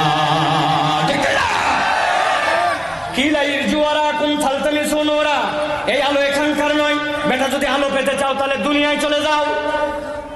মাঝে মাঝে বোঝানোর জন্য বলি, ইয়াং ম্যান, যুবক যারা আছেন খেয়াল করেন, এই যে আলো জ্বলাইছে দেখছেন, কথা বলেন, বলেন তো ভাই এই আলোটা কোথাকার? মোবাইলের? তাই তো না, আপনি বড় অঙ্কে হিসাব বোঝেন নাই, এই আলো মোবাইলের নয়। এর ভিতরে 5000 মিলিঅ্যাম্পের একটা ব্যাটারি আছে, এইখানে একটা ডাটা কেবল আছে, ওটার মাথায় একটা অ্যাডাপ্টার আছে, যেই না এই মোবাইলটা খালি 10%-এর নিচে নামে যাবে, সাথে সাথে বগুড়ার মোবাইল কানতে শুরু করে, কত কত কত কত কত কত, মানে দে চার্জ দে দে দে চার্জ দে, ঠিক কিনা? আপনি সাথে সাথে অ্যাডাপ্টার নিয়ে যায় কারেন্টের সকেটের মধ্যে লাগাই দিয়েছেন, সকেটের মধ্যে পল্লী বিদ্যুৎ থেকে অথবা পিটিভি থেকে কারেন্ট আসছে, ওই কারেন্ট থেকে আবার সাপ্লাই হয়ে এর মধ্যে এসে জড়ো হয়েছে, ওইখান থেকে আপনি লাইট জ্বলাচ্ছেন, এইটার ক্যাপাসিটি শেষ, আবার ওইখানে যাওয়া লাগবে। তার মানে জলে মোবাইলের আলো হিসাবে, কিন্তু এই আলোর মূল উৎস এখানে নয়, এই আলোর মূল উৎস হচ্ছে পিটিভি বা পল্লী বিদ্যুৎ, ঠিক না? আমার আল্লাহ বলছেন যেই না ইমানদারদের কাছে তারা আলো যাবে, ইমানদাররা তাদেরকে সাথে সাথে ধমক দিয়ে বলবে, ইরজিউ ওয়ারাকুম ফালতামিসু নূরা। ও মুনাফিকের দল, এই আলো এখানে কামাই করা নয়, আলো যদি পেতে যাও দুনিয়ায় চলে যাও। চিৎকার দিয়ে উত্তর দেন, বুঝে থাকলে মাথা খাটায় বলেন, ওই ময়দানে যদি মুনাফিকদেরকে বলা হয় দুনিয়ায় চলে যাও, হাসরের ময়দান থেকে দুনিয়ায় কেউ আসতে পারবে? উত্তর সবাই দিলেন না, বুঝেন নাই, আসা যাবে। দুইটা আয়াত শেষ, দুইটা আয়াত শেষ, বাকি আছে দুইটা, গভীর মনোযোগ দেন। 1 নম্বর চিত্রটা মাথায় নিয়ে নেন। নবী দেখতেছে ইমানদারদের সামনে আলো, ডানে আলো, জান্নাতের ঘোষণা পেল, বের হওয়া যাবে না কখনো জানাই দেওয়া হলো, চূড়ান্ত তাদের জন্য সফলতার বর্ণনা এসে গেল। একই ময়দানে মুনাফিক আসলো, একটু দাঁড়াও। কেন দাঁড়াবো? আলো চাই, একটুখানি আলো দেওয়া যাবে না, এই আলো পাওয়ার জন্য দুনিয়ায় যাওয়া লাগবে। বুঝতে কি সমস্যা আছে? এবার চলেন 3 নম্বরে। আল্লাহ রাব্বুল আলামিন বলছে, ওই মুনাফিকের দল তো বুঝে ফেলছে দুনিয়ায় তো যাওয়া যাবে না, উপায় কি? উপায় হচ্ছে যেমনে হোক ওদের কাছ থেকেই নেওয়া লাগবে। এই আলো আর দুনিয়ায় যাই নেওয়া যাবে না, অত ডিস্টার্ব করা লাগলে ডিস্টার্ব করো ভাই, এত আলো তোর কাছে দে ভাই, বিরক্ত করে অস্থির করে ফেলবি ইমানদারদেরকে। আল্লাহ রাব্বুল আমিন বলছেন দুনিয়ার বুকে রব্বুল আমিন মুজরিম আর মুহসিন এদের মধ্যে আল্লাহ পার্থক্য করেন নাই। আল্লাহর মৌলিক নিয়ামত দিতে আল্লাহ মুসলমান অমুসলমান বিবেচনা করেন নাই। আল্লাহ যদি একটা নাম আল্লাহ আগে না উল্লেখ করতেন, উল্টায় যদি দিতেন, আল্লাহ যদি কোরআনে বলতেন আর রহিমুর রহমান, তাহলে দুনিয়ার বুকে একটা মুশরিক, একটা আল্লাহ দ্রোহী 1 ফোঁটা পানি পাইতো না, অক্সিজেন পাইতো না। আল্লাহ কেবল বলেছেন আর রহমানির রহিম, রহমান সকলের জন্য, পরকালে যাওয়ার পরে রাহিম। এই জন্য কেবলমাত্র দুনিয়াতে মুজরিম হোক আর মুহসিন হোক, মুনাফিক আর মুসলমান হোক, আল্লাহ রাব্বুল আমিন মৌলিক নিয়ামত সকলকে সমানভাবে দেন, ঠিক কি না? একজন 5 ওয়াক্ত নামাজ পড়ে, ধান লাগাইছে জমিতে, ইরির সময় 1 বিঘা জমিতে 5 ওয়াক্ত মুসল্লি 20 মণ ধান সপ্তাহে কেবল একদিন নামাজ পড়ে, এই জন্য ওইও জমি লাগাইছে পাশে, ওর হয়েছে বিঘাতে 5 মণ। ঠিক তো? কথা বোঝেন নাই? ঠিক। একজন 5 ওয়াক্ত মুসল্লি, উনি লাগাইছে আখ কুষার, ওর কুষার হয়েছে জম্মের মিষ্টি। আরেকজন ভিআইপি মুসল্লি জুম্মার দিনও আগে ভাগে আসে না, 1:00 দিকে আসে, মোবাইল টিপে টিপে মসজিদের সামনে, যেই না কতকামাতি সালা দে দৌড় ভিতরে, এরপরে এক জুতা বাইরে আর এক জুতা মসজিদের বারান্দায়। এরকম ভিআইপি মুসল্লি আসে না? হুজুর কি আর আলোচনা করে, সব জানা দুনিয়ার। যদি জিজ্ঞাসা করে, এই বেটা বলতো, গোসল যদি রাত্রেবেলা স্বপ্ন দোষের কারণে ফরজ হয়, গোসলের ফরজ কয়টা? কই গোসলের আবার ফরজ কি? গোসল তো গোসলই আছে না। বেটা তুমি পানি পাও নাই, তায়াম্মুম কেমন করে করা লাগে? কয় আমার জানায় আছে, মাটি দিয়ে করা লাগে। বাবা কেমন করে জানলো, কিভাবে? কয় প্রথমে মাটির উপরলে মুখে ধরে কুলি করা লাগে বালু দিয়ে। তাই তো, আমি নিজে চোখে দেখছি মক্কা শরীফে এক বুড়া মাটি দিয়ে এক কুলি মারাচ্ছে। হজ করতে চলে গেছে, ইসলাম সম্পর্কে কোনো ধারণা নাই, উপরে উপরে ফাঁপড়ের শেষ নাই। আছে না এরকম যুবক? কিন্তু ওই রকম যুবকও যদি হয়, সেই লোক যদি কুষার লাগায়, নামাজের কুষার মিষ্টি আর বেনামাজের কুষার তিতা হয় নাকি? মৌলিক নিয়ামতে আল্লাহ সবাইকে এক করে রেখেছেন, কিন্তু ওই ময়দানে যাওয়ার পরে যেই না মুনাফিকরা আসার পরে বলবে আমাদেরকে আলাদা আবার ডিস্টার্ব করবে, আল্লাহ বলবেন আজকের দিনে আর তোমাদেরকে আলাদা করে দেওয়া হবে, আজকের দিনে একসাথে আর তোমাদেরকে রাখা হবে না। আল্লাহ রাব্বুল আলামিন বলছেন ফাদুরিবা বাইনাহুম বিসুরিল লাহু বাব বাতিনুহু ফীহির রাহমা ওয়া যাহিরুহু মিন কিবালিহিল আযাব। আল্লাহ বলছেন যেই না মুনাফিকরা ডিস্টার্ব করবে, সাথে সাথে রব্বুল আলামিন উপর থেকে একটা পর্দা ফেলে দিবেন, অভিনব এক পর্দা। এই পর্দা 3টা বৈশিষ্ট্য মণ্ডিত। 1 নম্বরে কথা শোনা যায় এপার, দেখা যায় এপার, আর দরজা একটা আছে, ওই পর্দার আবার ভেতর দিকে ইমানদারেরা আরামে, আর বাহির দিকে যাহিরুহু মিন কিবালিহিল আযাব। ওই মুনাফিকের দল পর্দার এপারে থেকে কষ্ট আর কষ্ট, আর ভিতর দিকে ইমানদারদের জন্য আরাম আর আরাম। সুবহানাল্লাহ। ফতে আলী পরিবহন, এসার, নাবিল, হানিফ, শ্যামলী আছে না? এসি বাস যেইটা চৈত্র মাসের দিন 40 ডিগ্রি সেলসিয়াস তাপমাত্রা ঠনঠনিয়া থেকে উঠছে, কেবল উঠার পরে বনানি পার না হতে বাহির দিয়ে ঘামের মতো করে পানি পরে গ্লাস দিয়া, ভিতরে কন্ট্রাক্টর আর হেল্পারকে ডাক দিয়ে বলে ব্ল্যাঙ্কেট প্লিজ। বাহিরের মানুষের গা জ্বলে আর ভিতরের লোক কম্বল খোঁজে। গেছেন ঢাকা এসিতে, আল্লাহ রাব্বুল আমিন বলছেন বাতিনুহু ফীহির রাহমা ওয়া যাহিরুহু মিন কিবালিহিল আযাব। আল্লাহ রাব্বুল আমিন ওই ময়দানে মুনাফিকদের সামনে একটা পর্দা দিবেন, ডিস্টার্ব করা যাবে না, আমার আলোওয়ালা বান্দারা যেন নিরাপদে জান্নাতগামী হতে পারে। আল্লাহ পর্দা দিয়ে দিয়েছেন, ইমানদাররা আরাম আর আরাম, আর মুনাফিকদের কষ্ট সেখান থেকেই শুরু। 3 আয়াত শেষ। এবার আল্লাহ রাব্বুল আমিন বলছেন যত মুনাফিক পুরুষ, যত মুনাফিক নারী হাসরের ময়দানে যারা আছে, সবগুলো ওই পর্দার সামনে কাতার দিয়ে দাঁড়ায় যাবে।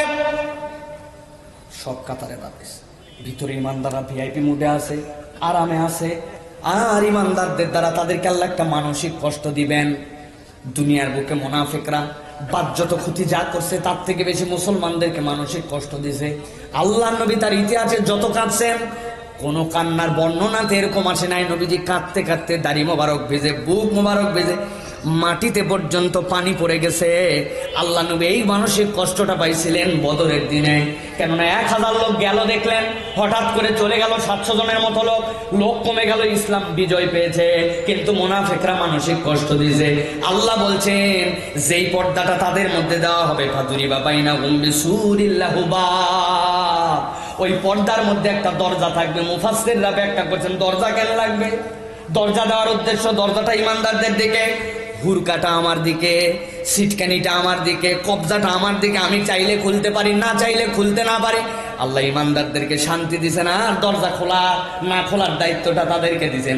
ওরা দেখতে পাচ্ছে ইমানদাররা চাইলে একটু খুলতে পারে, কিন্তু আমাদের জন্য খোলে না। আল্লাহ মুনাফিকদের কষ্টটা হাসরের ময়দান থেকে দিয়া, দারকিল আসফালি মিনান নার, জাহান্নামের সর্বশেষ নিচে দিয়া, এরপরে তাদেরকে শায়েস্তা করবে। ঠিক না? আল্লাহ রাব্বুল আমিন বলছেন সব মুনাফিকরা একসাথে দাঁড়ায় গেল। গভীর মনোযোগ, আলোচনা শেষের দিকে কিন্তু 4টা আয়াতের, ভালো করে খেয়াল করেন।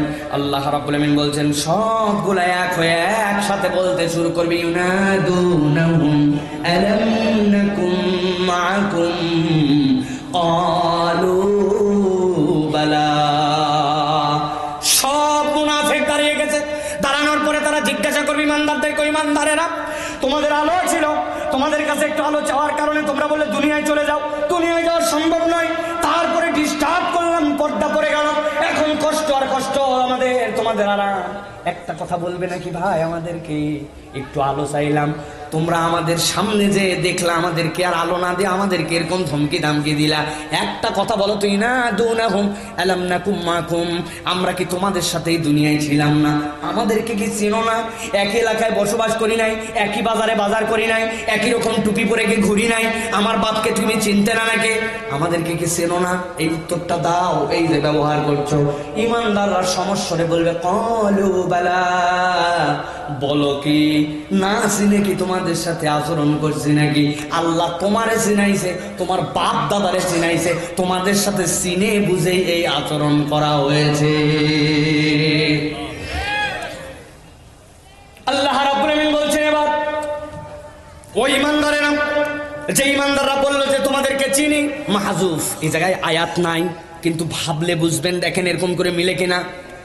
ইমানদারদের আলো, মুনাফিকদের আলো নাই। আলো একটু চাইলো দুনিয়ায় চলে যাও, দুনিয়ায় যাওয়া যাবে না, ডিস্টার্ব করে আলো নিতে চাইলো, পর্দা পড়ে গেল, পর্দা পড়ার পরে ভিতরে আরাম বাইরে কষ্ট, সামনে এসে বললো আমাদেরকে কি তোমরা চিনো না নাকি? ইমানদাররা বলবো চিনবো না কেন? হ্যাঁ চিনোই যেহেতু, তাহলে একটু আলো দিলে সমস্যা কোথায়?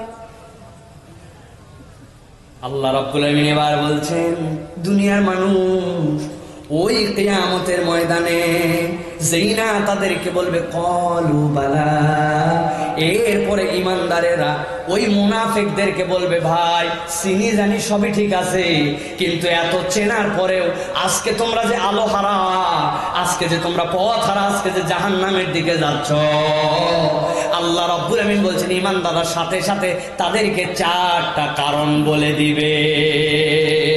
তাহলে মুনাফিকদের জাহান্নামে যাওয়ার জন্য কারণ হচ্ছে 4টা। কয়টা? হয়নি? কয়টা? হাত রেডি করেন এরকম করে। আমি যখন বলবো কয়টা, হাত তুলে বলতে হবে কয়টা। সবাই হাত উঠায় নাই। মুনাফিকদের আলো হারাবার কারণ কয়টা? দেখেন কারা কারা উঠাতে পারে নাই বাবারা, হাত নামান আবার। মুনাফিকদের আলো হারাবার কারণ কয়টা? অনেকে চিন্তা করছে হুজুরলে কি শুরু করলো, তাই না ভাই? এগুলো করার কারণ আছে ভাই। ওয়াজ ম্যাক্সিমাম বাড়িতে যাচ্ছে না, যেটা বলছে আমি কিছু ওয়াজ আপনাদের বাড়িতে ঢুকায় দিতে চাই। বৃহস্পতিবার দিনে আমি ঢাকার আশপাশ ছাড়া মাহফিলে যাই, আমার লাইফে রেকর্ড কম। আগামীকালকে জুমা আছে, আমার কি তারা এটা আমি জানি। আমার কাছে একটা জুমা 30টা মাহফিলের সমান। আমার কাছে জুমা এত গুরুত্বপূর্ণ, কারণ আমি জীবনে যা শিখছি, যা বলছি, জুমার খতিব হওয়ার কারণে আল্লাহ আমাকে বলার বরকত দিয়েছেন। এছাড়া আমার কোনো জ্ঞান ট্যান কিচ্ছু নাই। এই যে ওনারা আমাকে পড়াতে পারবেন, ওয়াল্লাহে পড়াতে পারবেন ওনারা, আল্লাহ তাদেরকে মধ্যে এরকম দিয়ে দিয়েছেন, কিচ্ছু নাই আমার। কিন্তু এই জুমা, কিন্তু তারপরেও বৃহস্পতিবার আপনাদের এলাকার মানুষের মহব্বত আর দাবি আর কথায় না এসে পারি নাই। এখন আসলাম আমিও, আপনারাও আসলেন, বাড়িতে কিছু না নিয়ে গেলাম হবে ভাই? জানা কথায় এইটাই বরকত দেয়। আবার এটা আমার কথা না, আল্লাহর কথা। আল্লাহ বলছেন স্মরণ করায় দেন, ফাইন্না যিকরা, আল্লাহ বলছেন অবশ্যই এই জিকির তানফাউল মুমিনিন, ইমানদারদের উপকার দিবেই দিবে। সুবহানাল্লাহ। আল্লাহ চ্যালেঞ্জ দিয়েছেন, শুনলেই না, শুনলেই না। পারমাণবিক যুদ্ধ হবে জানেন আপনারা, দুনিয়ায় বিশ্বযুদ্ধ হবে, দুনিয়ার বুকে সেই দাজ্জাল আসবে, দুনিয়ার বুকে খাদ্যের সংকট দেখা দিবে, ইমানদারদের ইমান চুরি করে ফেলবে। ইমান বাঁচাবেন কেমন করে জানেন? আল্লাহ কোরআনুল কারীমের মধ্যে ইমান বাঁচানোর শুদ্ধ সূত্র দিয়েছেন। আল্লাহ বলছেন যারা কোরআনওয়ালা ইমানদার হবে আর যারা কাফের মুশরিক যদি কোরআনের প্রকৃত হক আদায় করো, আল্লাহ বলছেন তাদের মধ্যে আমি একটা হিজাব দিয়ে দিব, পর্দা দিয়ে দিব। এমন পর্দা দুনিয়া একদিকে একরকম হবে, ইমানদারদের ক্ষতি কেউ করতে পারবে না ইনশাআল্লাহ। তাদের জন্য, কোরআনওয়ালাদের জন্য। কোরআন পড়ে দেখেন, অনেক কথা সংক্ষেপে স্কিপ করে যেতে হচ্ছে, যেহেতু বেশি বিস্তারিত বর্ণনা দেওয়ার সুযোগ নাই। তাহলে মুনাফিকদের পথ হারানোর কারণ কয়টা? হাত ওঠে নাই। কয়টা? কয়টা? চলবে? চলবে? ঠিক আছে প্রিয় ভাইরা, তাহলে আল্লাহ রাব্বুল আমিন বলছেন, গভীর মনোযোগ দেন, ঈমানদারদেরকে জিজ্ঞাসা করলাম, ইউনাদুনাহু আলাম নাকুম মাকুম ক্বালু বালা ওয়ালাকিন্নাকুম ফাতানতুম আনফুসাকুম ওয়া তারাব্বাসতুম ওয়ারতাবতুম ওয়া গররাতকুমুল আমানিয়্যু হাত্তা জাআ আমরুল্লাহি ওয়া গররাকুম বিল্লাহিল গরুর।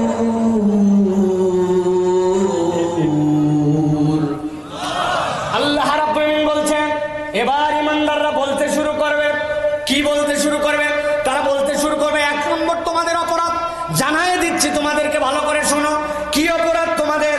ঈমানদারদেরকে তারা বলতে শুরু করে, ওয়ালাকিন্নাকুম ফাতানতুম আনফুসাকুম, এক নম্বর অপরাধ, তোমরা নিজেদের জীবনে এমন কতকগুলা পরীক্ষায় ফেলেছিলে, যেই পরীক্ষা আল্লাহ দেয় নাই, তোমরা নিজেরাই নিজেদেরকে পরীক্ষায় ফেলেছিলে। এরকম পরীক্ষায় কি আমরা নিজেরা নিজেদেরকে ফেলি নাকি ভাই? একটু বিবেচনা করেন। বোঝেন নাই, কিন্তু আমরা এই কাতারে অনেকেই রয়ে গেছি। দুই বন্ধু, একজন সিগারেট ধরিয়েছে, পাশে একজন বলছে ফাঁকে যাই বিড়ি ধরাবি, সিগারেট গন্ধ আমি সহ্য করতে পারি না, খুব খুব করে কেসে দিয়ে বলছে তুই দূরে সিগারেট ধরাবি, সিগারেট সহ্য হয় না, কিন্তু ওই বন্ধুর সঙ্গ ছাড়ে না। একদিন, 2 দিন, 5 দিন, 7 দিন, 10 দিন, 10 দিনের মাথায় ওর কাছে আর সিগারেট দুর্গন্ধযুক্ত মনে হয় না। ও সিগারেট ধরানোর পরে এই বন্ধু যেটা সিগারেট সহ্য করতে পারতো না, ওই তখন বলছে দোস্ত তুই খাওয়ার পরে কিন্তু প্রথম টান আমি মারবো। আছে না? এই পরীক্ষা তো আল্লাহ দেয় নাই, আপনাকে তো আল্লাহ বিবেচনা দিয়েছিল কার সাথে আপনি মিশবেন আর কার সাথে মিশবেন না। আপনি না অবিবেচকের মতো এমন একজন আর পিছে দৌড়ালেন, যার কারণে আপনি আজকে বিপদে পড়ছেন। এই পরীক্ষা আল্লাহ দেয় নাই, বান্দা নিজে নিজে পড়েছিল। ঠিক না? অমুক ভাইয়ের চরিত্র ফুলের মতো পবিত্র, নামাজ পড়েনি বিগত 40 দিন পর্যন্ত, ফজরের নামাজ এক ওয়াক্ত নাই, আছে, তার পিছেই দৌড়াবেন। আবার মার্কাটা কি হুঁকা, ভোট দিবেন কাতে, হুঁকাতে হুঁকাতে, আছে না? 1 কাপ চা আর শুকনা একটুখানি বিস্কুট, ওইটার পিছে আপনি দৌড়াইছেন, আর তারে আপনি লিডার বানাই নিছেন। আপনার লিডার চরিত্রবান কিনা, আপনার লিডার আল্লাহমুখী কিনা, আপনার লিডার নামাজি কিনা, আপনার লিডার আল্লাহর হুকুম হাকামের পাবন কিনা, আল্লাহর কোরআনের পক্ষে কিনা, আপনি বিবেচনা করেন নাই। মনে করছেন ওইটা দুনিয়ার কাজ আর এইটা পরকালের কাজ, নামাজ পরকাল আর ওইটা দীর্ঘকাল। এই বিবেচনার কারণে এইটা আল্লাহ রাব্বুল আমিন এই পরীক্ষা আপনাকে দেয় নাই, আপনি নিজেই নিজেকে এই পরীক্ষায় ফেলে মুনাফিক হয়েছে। চিন্তা করবো, হুজুর এতক্ষণ ভালো ছিল, এখন দেখতেছি দলীয় বক্তারে।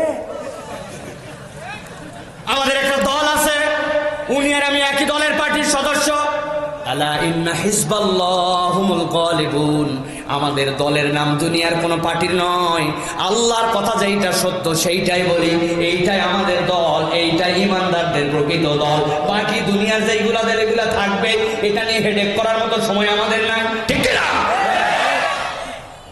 আল্লাহ রাব্বুল আমিন বলেন, ওয়ালাকিন্নাকুম ফাতানতুম আনফুসাকুম, এই পরীক্ষায় তোমাকে কে ফেলতে বলছিল? তুমি নিজেই তো এই পরীক্ষার মধ্যে ফেলে বদমাইশ হইছো, বিড়ি খোরের সাথে ঘুরছো, গাঁজা খোরের সাথে ঘুরছো, ঘুরতে ঘুরতে তুমি খারাপ মানুষ হয়ে গেছো। মোটরসাইকেল নিয়ে আসছে, বলছে দোস্ত পিছনে উঠ। কয় দোস্ত 3:58 আসার জামাতের আমি নামাজ পড়ে তোর বাইক উঠবো। কই শোন, শোরুম থেকে নিয়ে আসছি, এখন মোকামতলার দিকে এক টান দিতে যাবো টেস্ট করার জন্য। আজকের বাইক যদি উঠতে চাস তো উঠ, না হলে কালকে কিন্তু বাইক 2 নম্বর দিনে যাবে, তোর নামাজ প্রতিদিন হবে। সিদ্ধান্তহীনতায় পড়ে গেছে, বেনামাজির খপ্পরে পড়ে নামাজ বাদ দিয়েছে। এইরকম মুসলমান এই বাংলাদেশে শত শত আছে, জানে মুসলমান কিন্তু ইসলামকে অপছন্দ করে আল্লাহর হুকুমের উপরে অন্য কিছু প্রায়োরিটি দেওয়ার কারণে ওই ব্যক্তি মুনাফিক হয়ে গেছে। ঠিক না? এটা একটা অংশ, ওয়ালাকিন্নাকুম ফাতানতুম আনফুসাকুম। এইটার আরেকটা ব্যাখ্যা আছে, আকীদার ব্যাখ্যা। আপনি বিশুদ্ধ আকীদা লালন করেন নাই, আপনি সহিহ আকীদাকে গ্রহণ করেন নাই। সবচেয়ে বড় আকীদার নাম হচ্ছে ইন্না শিরকা লাযুলমুন আযীম। আপনি রবের সাথে শিরিক করে ফেলছেন, আপনি বোঝেন নাই কিসে শিরিক হয় আর কিসে ঈমান থাকে, এটা আপনি মাথার মধ্যে নেন নাই। বাচ্চাটা একটুখানি পড়ালেখায় অমনোযোগী, শরীরটা অনেকদিন ভালো হচ্ছে না, চলো বাবা মহস্থান যাই। 11 কেজি পোলার পায়েস নিয়ে চলে গেছে। এ ভাই মহস্থানে যাচ্ছেন, মহস্থানের আউলিয়াকে আপনার অসুখ ভালো করবে নাকি? না না না। তো যান কেন? বলে যাচ্ছি বাবা, উনি বড় আল্লাহর ওলি, আমিও তো স্বীকার করি, যাচ্ছি এই জন্য ওই বড় আল্লাহর ওলির কাছে মান্নত দিলে উনি খুশি হয়, উনি খুশি হলে আল্লাহ খুশি হয়। আল্লাহ দেয় কিন্তু বাবা মহস্থানের মাধ্যম দিয়ে একটু দেয়। এই ঈমান যদি আপনি রাখেন, আপনার ঈমান আর আবু জেহেলের ঈমানে পার্থক্য নাই। চিৎকার যে বলেন এরকম মুসলমান আছে কিনা? আমি বুঝতাম না, অমুক হুজুর আমার ধরায় দিছিল, তুমুক পীর সাহেব, অমুক রশি, তুমুক রশি, তুমুক বাগি, অমুক বাগি, এত বাঘ, তাহলে আমার কি দোষ? অমুক হুজুর বলছিল ভালো করে একটা মাসলা হল করে নেন, একমাত্র মামলা যেই জায়গায় অমুকে বলছিল তুমুকে বুঝাইছিল চলবে না, আপনি ভুলে করছিলেন না কেমনে করছিলেন, আল্লাহর কাছে এক্সকিউজ দেওয়া যাবে না। সেই মামলাটা হচ্ছে ইন্না শিরকা লাযুলমুন আযীম। শিরিকের মামলায় আপনি কেমনে করছেন আল্লাহ শুনবে না। এই পরীক্ষা আল্লাহ দেয় নাই, বান্দাকে জেনে বুঝে আকীদা বিশুদ্ধ করতে হবে, এটাই হচ্ছে বান্দার দায়িত্ব। আপনাদের গ্রামের একটা লোক আসছে, একদম গ্রামের থেকে আসার পরে খুব কাশিওর, এমন কাশি ডাক্তার দেখানোর জন্য সবাই বলছে তোর যে কাশি, রক্ত পরে মাঝে মাঝে, জিয়া মেডিকেল ডাইরেক্ট চলে গেছে ডাক্তার দেখানোর জন্য। গভীর মনোযোগ দেন। ডাক্তার দেখানোর পর ডাক্তার বলছে আগামী 3 দিন পর আপনার টিবি টেস্ট করা হবে, তবে তার আগে এই সিরাপ আর ওষুধ দিলাম, এইগুলো 1 চামচ করে খাবেন, এটা খাওয়ার আগে এটা খাওয়ার পরে। বলছে বাবা আমি কেমনে বুঝবো, আমি পড়ালেখা কিচ্ছু জানি না, আমি টিপসই দেওয়ালো। বলছে উপায় আছে, ডিসপেন্সারিতে যাই বলবেন, দেখবেন ব্যবস্থা করে দিবে। ডিসপেন্সারি আলাদা যাই বলছে বাবা ওষুধের নাম পড়া তো দূরের কথা, নিজের নামই লিখতে পারি না। টেনশন নাই, বোতলের গায়ে 1 টান 2 টান 3 টান কোনার মধ্যে কাশি দিয়ে কাটে দিছে। কাশি দিয়ে কাটা মানে খাওয়ার পরে, যেটা কাটা নাই ওটা খাওয়ার আগে। টান তো চিনেন, কয় টান? 1 টান মানে 1 চামচ 3 বার। উরি দারুণ করে শিখাই দিছে। তো ওষুধপত্র নিয়ে চলে আসছে, আসার পরে রাত্রেবেলা সিরাপ খাইছে, খাওয়ার পরে বারান্দার বৈঠকখানার ঘরের সামনে জালনার কাছে রেখে দিয়েছে ওষুধের ফাইল। সকালবেলা ওই লোকের গ্রামের দিকে হালকা একটু সিমের খ্যাত, হালকা একটু বেগুনের খ্যাত, ওর বড় ছেলে বিষ দেওয়ার জন্য গেছে, ইন্ডিল স্প্রে করে আনার পরে ওই জালনার পাশে যেখানে সিরাপ আছে ওর পাশে ইন্ডিলের বোতল রাখছে। সকালবেলা যখন আবার কাশি, উনার একটা বাচ্চা আছে 5-6 বছর বয়স, বলছে আব্বা আমার তো কাশি উঠছে, জানলার উপরে কাশির সিরাপ আছে, একটু আনতে পারবি? বলার আগে দৌড়। ছোট বাচ্চারা কথা শুনতে চায়, ঠিক কিনা? আমি সব জায়গায় বলে থাকি ভাই, বড় হলে কথা শোনা, কিন্তু ছোটবেলায় কথা শোনার জম। আমার তো 3 মেয়ে, এদের কথা শোনার ঠেলায় আমি অস্থির। আমি দরজায় যাই, ডাক দিছি, 3 জন দৌড়ায় আসছে। আসার পরে একজন ফার্স্ট হয়েছে, দরজা খুলে দিয়েছে, বাকি 2 জনের মন খারাপ। ওর মা বলছে তুমি বাইরে আবার যাও। আবার গেছি বাইরে, যাওয়ার পরে আবার ডাক দিছে, ওই 2 জনের মধ্যে একজন খুলছে, বাকি জনের মন খারাপ, আবার যাও। এক দরজা 3 বার খোলা লাগে, কথা শোনার ঠেলা, বুঝছেন আপনি? ওই বাচ্চার সাথে সাথে বলছে আব্বা আমি ওষুধ এনে দিচ্ছি। বেচারি ছোট্ট মানুষ, যাওয়ার পরে ইন্ডিলের বোতল থেকে 2 চামচ ঢালে দৌড়ায় আব্বার কাছে আসছে। আব্বা কাশতে কাশতে, ইন্ডিলের একটা গন্ধ হয় কিন্তু ঢক করে মারার পরে টের পাইছে। এবার বুঝে থাকলে বলেন তো, কাশির ওষুধ মনে করে যদি ইন্ডিলের ওষুধ 2 চামচ মেরে দেয়, তাহলে কি এই লোকের ভালো হবে না ক্ষতি হবে? ভালো হবে না ক্ষতি হবে? আন্দাজ উল্টা বলো। অশিক্ষিত লোক, পড়ালেখা জানে না, মাসুম বাচ্চা দিছে, নিয়ত সহি ছিল, তাও ইন্ডিল কাজ করবে? হ্যাঁ, ভালো করে বুঝে নেন। অমুক হুজুর বলছিল, তুমুক পীর সাহেব দেখাইছিল, আল্লাহ বলছেন এইগুলো একটাও ব্র্যান্ড হবে না। ওয়ালাকিন্নাকুম ফাতানতুম আনফুসাকুম। এই পরীক্ষা আল্লাহ তোমাকে দেয় নাই, তুমি নিজেই তোমার রব চেনার পরীক্ষায় ব্যর্থ হয়েছিলে। আজকের দিনে এই ব্যর্থতা, আজকের দিনে আলো হারাবার 1 নম্বর কারণ, যেই পরীক্ষা আল্লাহ দেয় নাই ওই পরীক্ষায় তুমি নিজেকে নিজে ফেলেছিলে। আমি তো মাঝে মাঝে বলি, গ্রামে অনেক মুরব্বী আছে, সকালবেলা কান্দের মধ্যে কোদাল নিয়ে মাঠে যায়। লোকজন বলছে বয়স হয়ে গেল এত সকালে বাবা? বলছে বাবা সূর্য উঠলে আর কাজ করতে পারি না, এই জন্য আগে যাচ্ছে একটু আইল কাটার জন্য। আসলে মুরব্বী আইল কাটতে যায় নাই, উনার জমির সাথে যার আইল লাগানো ওই পারের লোক এখনো জমির আইল কাটে পারে নাই। এই বুড়া আইল কাটার নাম করে 4 আঙ্গুল জমি ঠেলতে যায়। বগুড়াত নাই 1 বিঘার সব হালাল, 4 আঙ্গুলের জন্য হারাম হয়ে গেছে। এই পরীক্ষা আল্লাহ দিছে? আপনি নিজের বুদ্ধিতে, এটা কোরআন হাদিস পড়া লাগবে না, আপনি জানেন এই আল ঠেলা আমার জন্য অবৈধ, ঠিক কিনা? 1 নম্বরে এটা আলো হারাবার কারণ। এবার আল্লাহ রাব্বুল বলছেন 2 নম্বর কারণ তাদের জন্য কি হবে, সাথে সাথে তারা তাদেরকে জানাবে 2 নম্বর কারণ ওয়াতারাব্বাসতুম। এই মুনাফিকের দল, আজকে আলো চাইলি, আলো দিতে পারলাম না, দুনিয়ায় যেতে বললাম, বেশি ডিস্টার্ব করার জন্য পর্দা পড়ে গেল, চিনি জানি, কিন্তু তারপরে আলো দিতে পারছি না, কারণ জানাই 2 নম্বর অপরাধ তোদের ছিল ওয়াতারাব্বাসতুম। তোরা দুনিয়াতে আল্লাহর দিকে আসতে দীর্ঘ সূত্রিতা করেছিলি, আল্লাহর দিকে আসার ক্ষেত্রে খেলে অপেক্ষা করিয়েছিলি, নানান অজুহাত দিয়েছিলি। আজকের এই অপেক্ষার অজুহাতের কারণে তোমরা আলো হারা। হুজুর হাত ধরে বলছে বাবা, মহিন ভাই বলছে চলো বাবা মসজিদে যাই। 10 ধাপ গেছে, যাওয়ার পর জিজ্ঞাসা করছে হুজুর আজকে কি বার? হুজুর বলছে কি বার মানে? তো নিয়ে যাচ্ছে আসরের নামাজে, বলছে বলেন না, বলছে আজকে মঙ্গলবার। সাথে সাথে নিজে বলছে বুধবার, বৃহস্পতিবার, জুম্মার দিন থেকে দেখেন কেইসা নামাজ ধরা আমি ধরছি, আজকে পেশাব করে পানি নেই জন্য যেতে পারতেছি না, আছে না? আগামী রমজান আসুক, আল্লাহর কিরা করে বলতেছি দেখিস তুই, আছে না? আল্লাহর দিকে আসতে বলা হয়, আর উনি ইনশাআল্লাহ 3 চিল্লা লাগায়, তারপরে উনি আল্লাহর দিকে আসে না, আছে? এত বড় বড় দাড়ি একজনের, পাশের একজনের দাড়ি চাচা, ব্যাপার কি? অনেক ওয়াজ তো জানেন আপনি। আল্লাহর কোন পয়গম্বর দাড়িহীন ছিলেন না, আল্লাহ রাব্বুল আমিনের কোন সাহাবী দাড়িহীন ছিলেন না। এটা আল্লাহর পক্ষ থেকে আপনার আমার জন্য একটা নিয়ামত। 1000 ওয়াজ জানার পরেও আজ পর্যন্ত ভাই দাড়ি এত বড় না করিস, দাড়িটা অন্তত ছাড়, তাও ছাড়লো না, আছে না?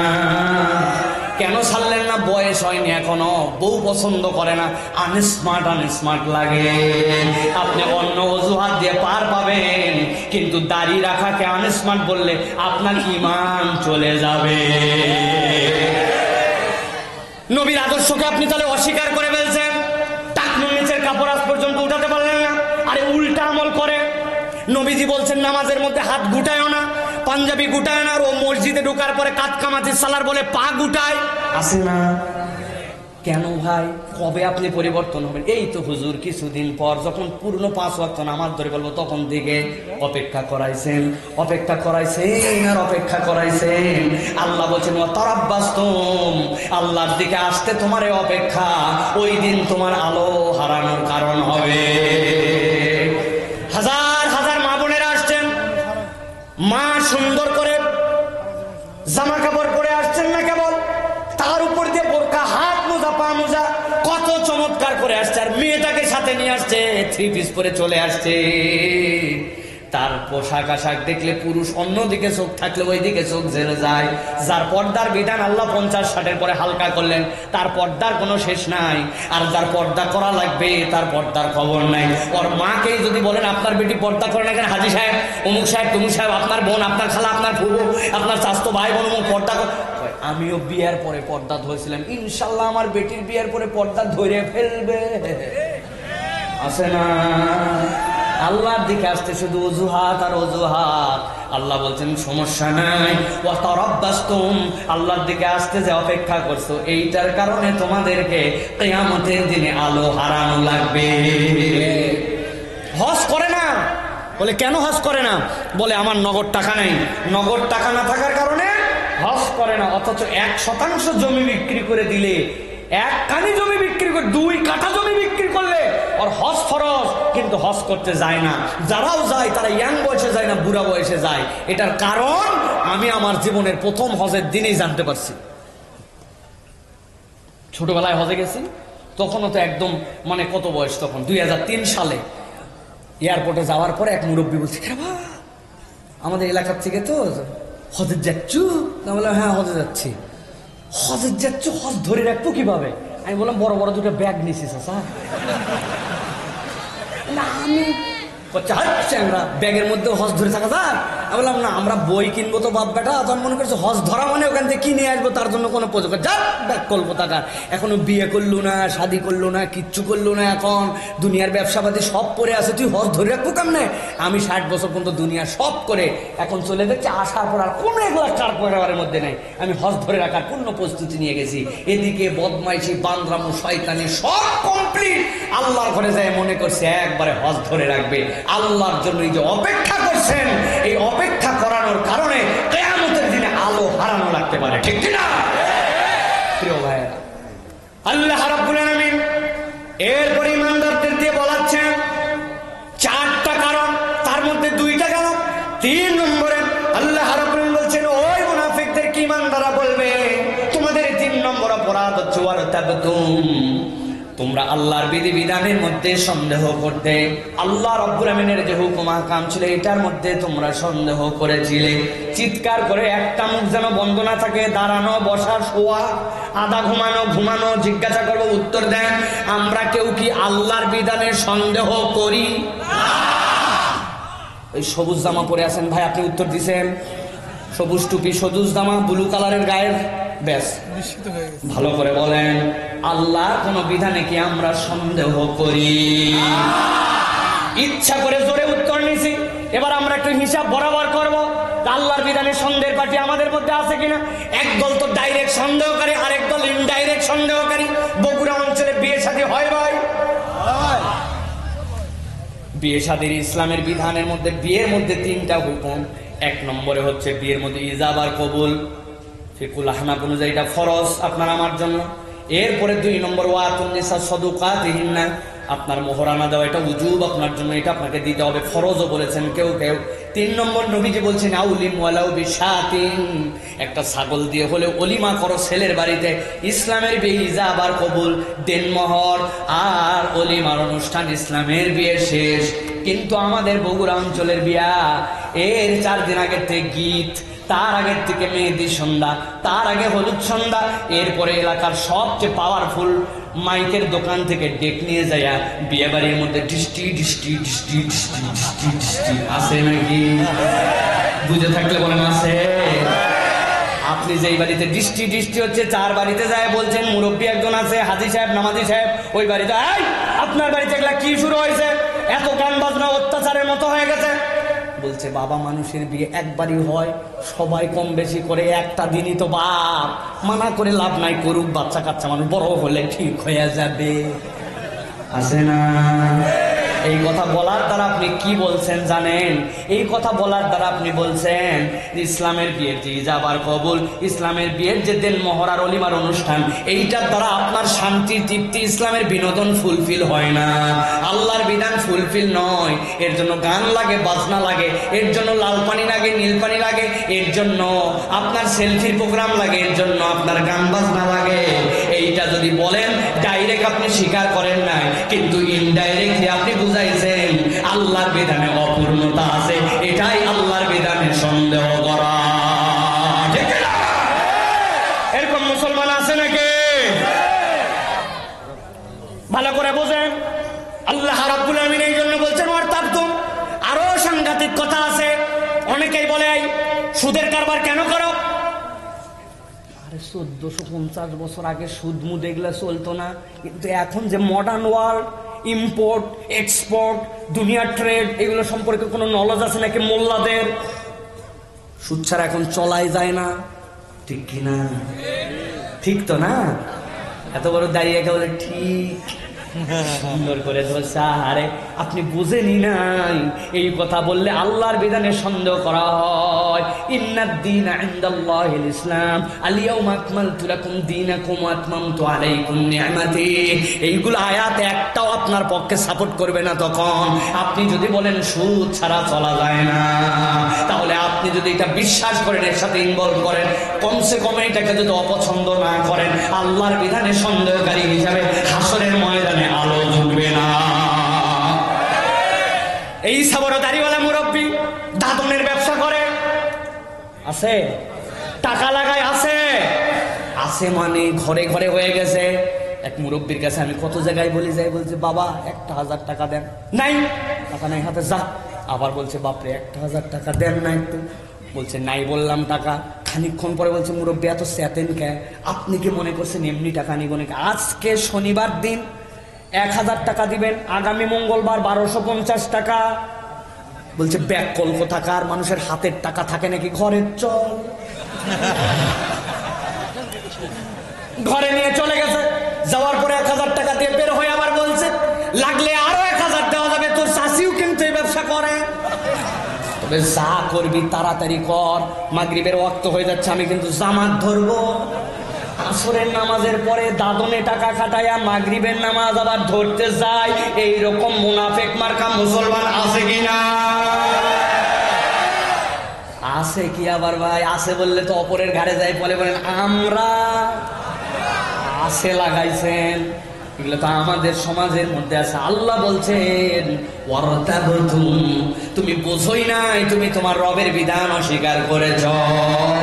এইটা করলে ইমানদারের দপ্তরে নাম থাকে না, ওই বান্দা ভয়ঙ্কর চক্করের উপরে ইমানদারের মুখ নিয়ে চলে, আসলে সে মুনাফিক হয়ে যায়, ঠিক না? এবার একটা সাংঘাতিক উদাহরণ দিব, যদি আপনারা সাহস দেন তাহলে দিব, সমস্যা হবে না তো? আরে আপনাদের আমার কিসের সমস্যা? আপনাদের সমস্যা হবে না তো? ইসলামের দ্বন্দ্ববিধি আছে, প্যানাল কোড, ইসলামের প্যানাল কোড আছে। চোর কি করবে তার বিধান আছে। বিবাহিত পুরুষ অবৈধ কাজ করলে, অবিবাহিত পুরুষ অবৈধ কাজ করলে, নারী করলে প্যানাল কোড ইসলামের এটা আছে কিনা? সব ভাল লাগে, কিন্তু ভাই ইসলামের ওই হাত কাটার আইন, ইসলামের ওই পাথর মারার আইন, এইগুলা ভাই অনেক পুরাতন ছিল, এইগুলা চলে না। নামাজের ইসলাম ভাল লাগে, রোজার ইসলাম ভাল লাগে, প্রত্যেক বছরে 3-4 বার ওমরা করার ইসলাম ভাল লাগে, মিলাদের ইসলাম ভাল লাগে, জানাজার ইসলাম ভাল লাগে, কিন্তু ইসলামের বিধান পছন্দ করে না। এইরকম মুসলমান আছে কিনা? এইটা বললেই হুজুরকে ট্যাগ লাগায় দিবে, হুজুর অমুক দলের কথা বলে, তুমুক দলের কথা বলে। এটা কোন দলের কথা না, এটা কোরআনের কথা। আল্লাহ বলছেন এইটা যদি তোমরা সন্দেহ করো তোমাদের বিপদ আছে। দুনিয়ার বুকে অনেকে জিহাদ এখন সন্ত্রাস বলে, যদি আপনি জিহাদ আর কিতালের মানে না বুঝে এইটাকে সন্ত্রাস বলেন, আপনার জাহান্নামে যাওয়ার জন্য এইটাই যথেষ্ট হবে, ঠিক না?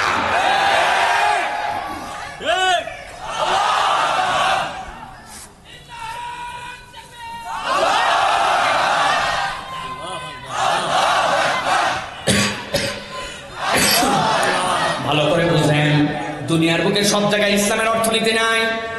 ইসলামের জিহাদের হুকুম বিরাট বড় হুকুম, এইটা নাই। অনেক কিছু এখন বাস্তবায়ন নাই, সেটা ডাজেন্ট ম্যাটার, কিন্তু আপনাকে বিশ্বাস করতে হবে আমানতু বিল্লাহি ওয়া মালাইকাতিহি ওয়া কুতুবিহি ওয়া রুসুলিহি। এইটার উসুলে নামাজ যেরকম ফরজ, রোজা যেরকম ফরজ, ইসলামী আইন সেরকম আল্লাহর পক্ষ থেকে সুযোগ থাকলে ইমপ্লিমেন্টেশন করা ফরজ, ইসলামের জিহাদ ফরজ। এইটা আপনার ইমানের অংশ, বাস্তবায়িত আছে কি নাই সেটা অন্য মামলা। এইটা যদি আপনার বুঝে আসে ভালো, না বুঝে আসলেও কোনো সমস্যা নাই, কিন্তু এইটার উপর ইমান রাখার নাম মুসলমান। আর ইমান না থাকলে হয় কাফের না হয় মুনাফিক। কথা ক্লিয়ার? আল্লাহ রাব্বুল আলামিন এরপরে বলছেন দুনিয়ার মানুষ তোমাদের এই 3টা অপরাধের কথা ইমানদাররা তোমাদেরকে জানিয়ে দিল। এবারে 4 নম্বর তোমাদের অপরাধ, আলো হারাবার কারণ। ওয়া গররাতকুমুল আমানি হাত্তা জাআ আমরুল্লাহি ওয়া গররাকুম বিল্লাহিল গরুর। আল্লাহ বলছেন 4 নম্বর অপরাধটা বড় ভয়ঙ্কর অপরাধ। শয়তান তোমাদের চোখের উপরে এমন মরিচিকা লাগায় দিয়েছিল, এমন ভাবে শয়তান তোমাদেরকে ভুলায় দিয়েছিল, মন ভোলা করে দিয়েছিল, আল্লাহর বিধান থেকে গাফেল বানায় দিয়েছিল। তোমার অন্তর এইরকম হয়ে গিয়েছিল যে তখন আল্লাহর বিধান তোমার অপছন্দ হয়। নিজের সাথে মনে করেন না এই সমাজে এইটাকে পালন করা সম্ভব, এইরকম করে পর্দা করলে কি আমার চলবে নাকি, আমি কি আর আধুনিক হতে পারি নাকি, আল্লাহর এই বিধান এত সত্য বলা করে আবার ব্যবসা করা যায় নাকি, লিডার যদি রাজনৈতিক হয় সে আবার 100% সত্য প্রতিশ্রুতি দিতে পারে নাকি। আল্লাহর বিধান আসলে পালন করা যায় না, সব জায়গায় সত্য চলে না, সব জায়গায় ইসলামের বিধান পালন করা যায় না। শয়তান আপনার সামনে এমন ভাবে আল্লাহর বিধানকে কঠিন বানাইছে। আল্লাহ বলছেন ওয়া গররাকুম বিল্লাহিল গরুর, আল্লাহ থেকে তোমাকে ভুলাইছে। আসলে আল্লাহর বক্তব্য এই জায়গায়, আল্লাহর বিধান বিধানে কোনো সমস্যা নাই, সমস্যা তোমার চোখে আর অন্তরে। শয়তান এইটা তোমাকে বুঝতে দেয় না, ঠিক না? লাস্ট উদাহরণ আজকের আলোচনার, সর্বশেষ, এটা বুঝে নিয়ে চলে যান। ছোটবেলায় ঈদের মাঠ থেকে ফেরার সময় আমি অনেক সময় আব্বার কাছ থেকে, বেলুনওয়ালার কাছ থেকে চশমা কিনে নিতাম। আপনাদের এলাকায় বেলুনওয়ালা ছিল ভাই? আছে। বাঁশের মাথায় সুন্দর করে খ্যাট ঢুকায়, এর মধ্যে ঘূর্ণি, বেলুন, তারপরে বিভিন্ন কিছু চশমা এগুলো বিক্রি করতো, আছে না ভাই? বেলুনওয়ালা কেমনে দর্শককে আকৃষ্ট করবে? সারাদিন ওই কেমনে বলবে আমার কাছে বেলুন আছে। জীবনেও কোনো বেলুনওয়ালা মুখ দিয়ে কোনোদিন বলে নাই বেলুন নেবেন, বেলুন বলছে? আমার জানা মতে নাই ভাই। হাড়ি পাতিলওয়ালা বলছে হাড়ি পাতিল নিবেন কিনা, কটকটিওয়ালা বলছে কটকটি নিবেন কিনা, ভাঙ্গাচুরাওয়ালা বলছে ভাঙ্গাচুরার বদলে কি নিবেন। বেলুনওয়ালা কোনোদিন বলে নাই। বেলুনওয়ালার বুদ্ধি কি? বেলুনওয়ালা বেলুনের একটা নিয়ে ওই দিকের বাঁশি উল্টা দিক করে দিচ্ছে, দিয়ে সামনে সুন্দর করে একটা বেলুন ভরা, পিছন দিয়ে ফু দিচ্ছে, এত বড় বেলুন ফুলে উঠছে। এবার ওই হাতের মাথায় এরকম করে ধরে আস্তে করে এবার ছাড়ে, আর 1 মিনিট ধরে এটা বাজে।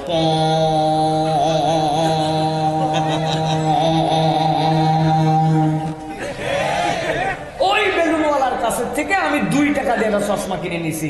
চশমা কিনে নিয়ে ঈদের দিন কাগজের ফ্রেম, সামনে রঙিন কাগজ লাগানো, পিছন দিয়ে এলাস্টিক, টান দিয়ে চোখে দিয়ে উপরে তাকায় দেখি আসমান লাল, নিচে তাকায় দেখি আব্বা লাল, বাড়িতে এসে দেখি আম্মা লাল, ভাত লাল, পোলাও লাল, লবণ পর্যন্ত লাল।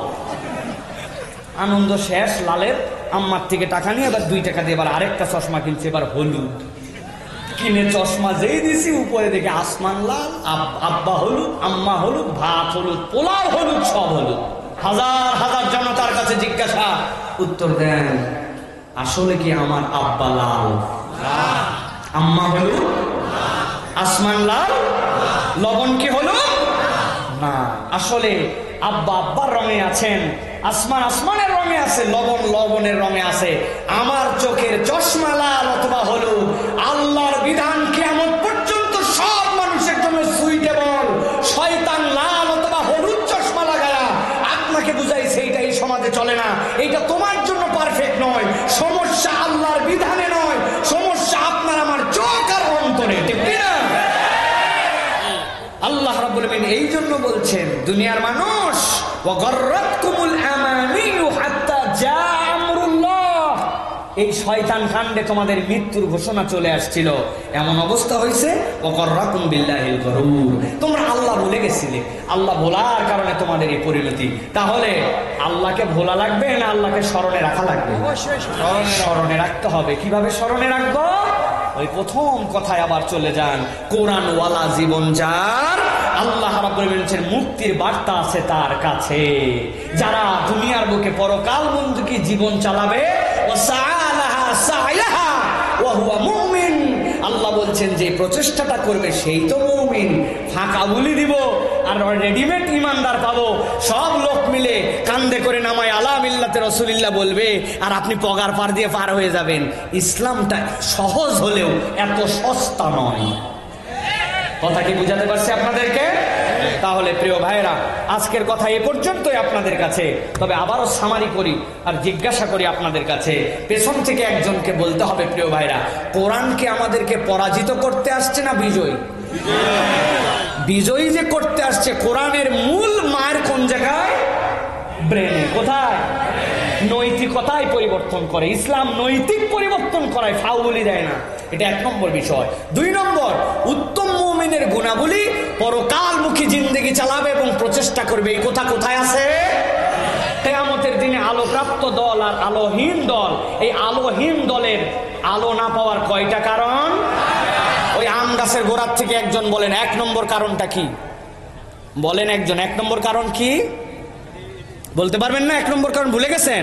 বলেন, সামনে থেকে বলেন। আলো যে পাবে না, 4টা কারণের প্রথম কারণটা কি? হ্যাঁ, শিরিক করা নয়, নিজেরাই নিজেদেরকে এমন পরীক্ষায় ফেলা যেই পরীক্ষা আল্লাহ দেয় নাই। মনে থাকবে? 2 নম্বর কারণ কি মনে নাই? আল্লাহর বিধান থেকে নিজেদেরকে অপেক্ষা করানো, আল্লাহর দিকে আসতে দেরি করানো। মুখস্থ করেন, আল্লাহর দিকে আসতে। 3 নম্বর কি? 3 নম্বর, আল্লাহর বিধানে সন্দেহ করা। কি বলেন? আল্লাহর বিধানে সন্দেহ করা। 4 নম্বর, শয়তানের প্ররোচনায় আল্লাহকে ভুলে যাওয়া। এই 4টা কারণ থেকে আল্লাহ আমাদেরকে হেফাজত করুন। কোথায় পাবো এই ট্রিটমেন্ট? আল্লাহ কোরআনুল কারীমের কাছে চলে আসতে বলছেন। আল্লাহ বলছেন, কদ জাআতকুম মাউইযাতুম মির রাব্বিকুম ওয়া শিফাউল লিমা ফিস সুদুরি ওয়া হুদাও ওয়া রাহমাতুল লিল মুমিনিন। প্রেসক্রিপশন কোরআন, কোরআন ওয়ালা হও, আল্লাহ পথের উপরে রাখবেন। বলেন আল্লাহুম্মা আমিন। আল্লাহ আজকে আমাদের আশা বসা, আমাদের এই দীর্ঘ সময় ধরে 40 মিনিট বলছি, কিন্তু আর 40 মিনিটে কথা রাখতে পারি না, 1.5 ঘন্টা প্লাস হয়ে গেছে। আল্লাহ রাব্বুল আলামিন যেন আমাদেরকে কবুল করেন। বলেন আল্লাহুম্মা আমিন। আল্লাহ রাব্বুল আলামিন আমাদের আজকে যারা আয়োজন করেছেন, উদ্যোগ নিয়েছেন, আমাদের শ্রদ্ধাভাজন মেহমানরা আসছেন, সকলকে যেন কবুল করেন। যারা দান খয়রাত করছেন, আল্লাহ যেন কবুল করেন। বলেন আল্লাহুম্মা আমিন। যাদের পিতামাতা আমাদের কবরে চলে গেছে, আল্লাহ যেন মাফ করে দেন। বলেন আল্লাহুম্মা আমিন। যাদের পিতামাতা হায়াত আছে, আল্লাহ হায়াত দারাজ করে দেন। বলেন আল্লাহুম্মা আমিন। আল্লাহ রাব্বুল আলামিন যেন ঈমানদারদের বিজয় দান করেন। বলেন আল্লাহুম্মা আমিন। মজলিস ভঙ্গের আগে সকলে আমার সাথে পড়েন, সুবহানাকাল্লাহুম্মা ওয়া বিহামদিকা আল্লাহুম্মা সুবহানাকাল্লাহুম্মা বিহামদিকা আস্তাগফিরুকা সুবহানাকাল্লাহুম্মা বিহামদিকা লা ইলাহা ইল্লা আনতা আস্তাগফিরুকা ওয়া আতুবু ইলাইক। ওয়াসসালামু আলাইকুম ওয়া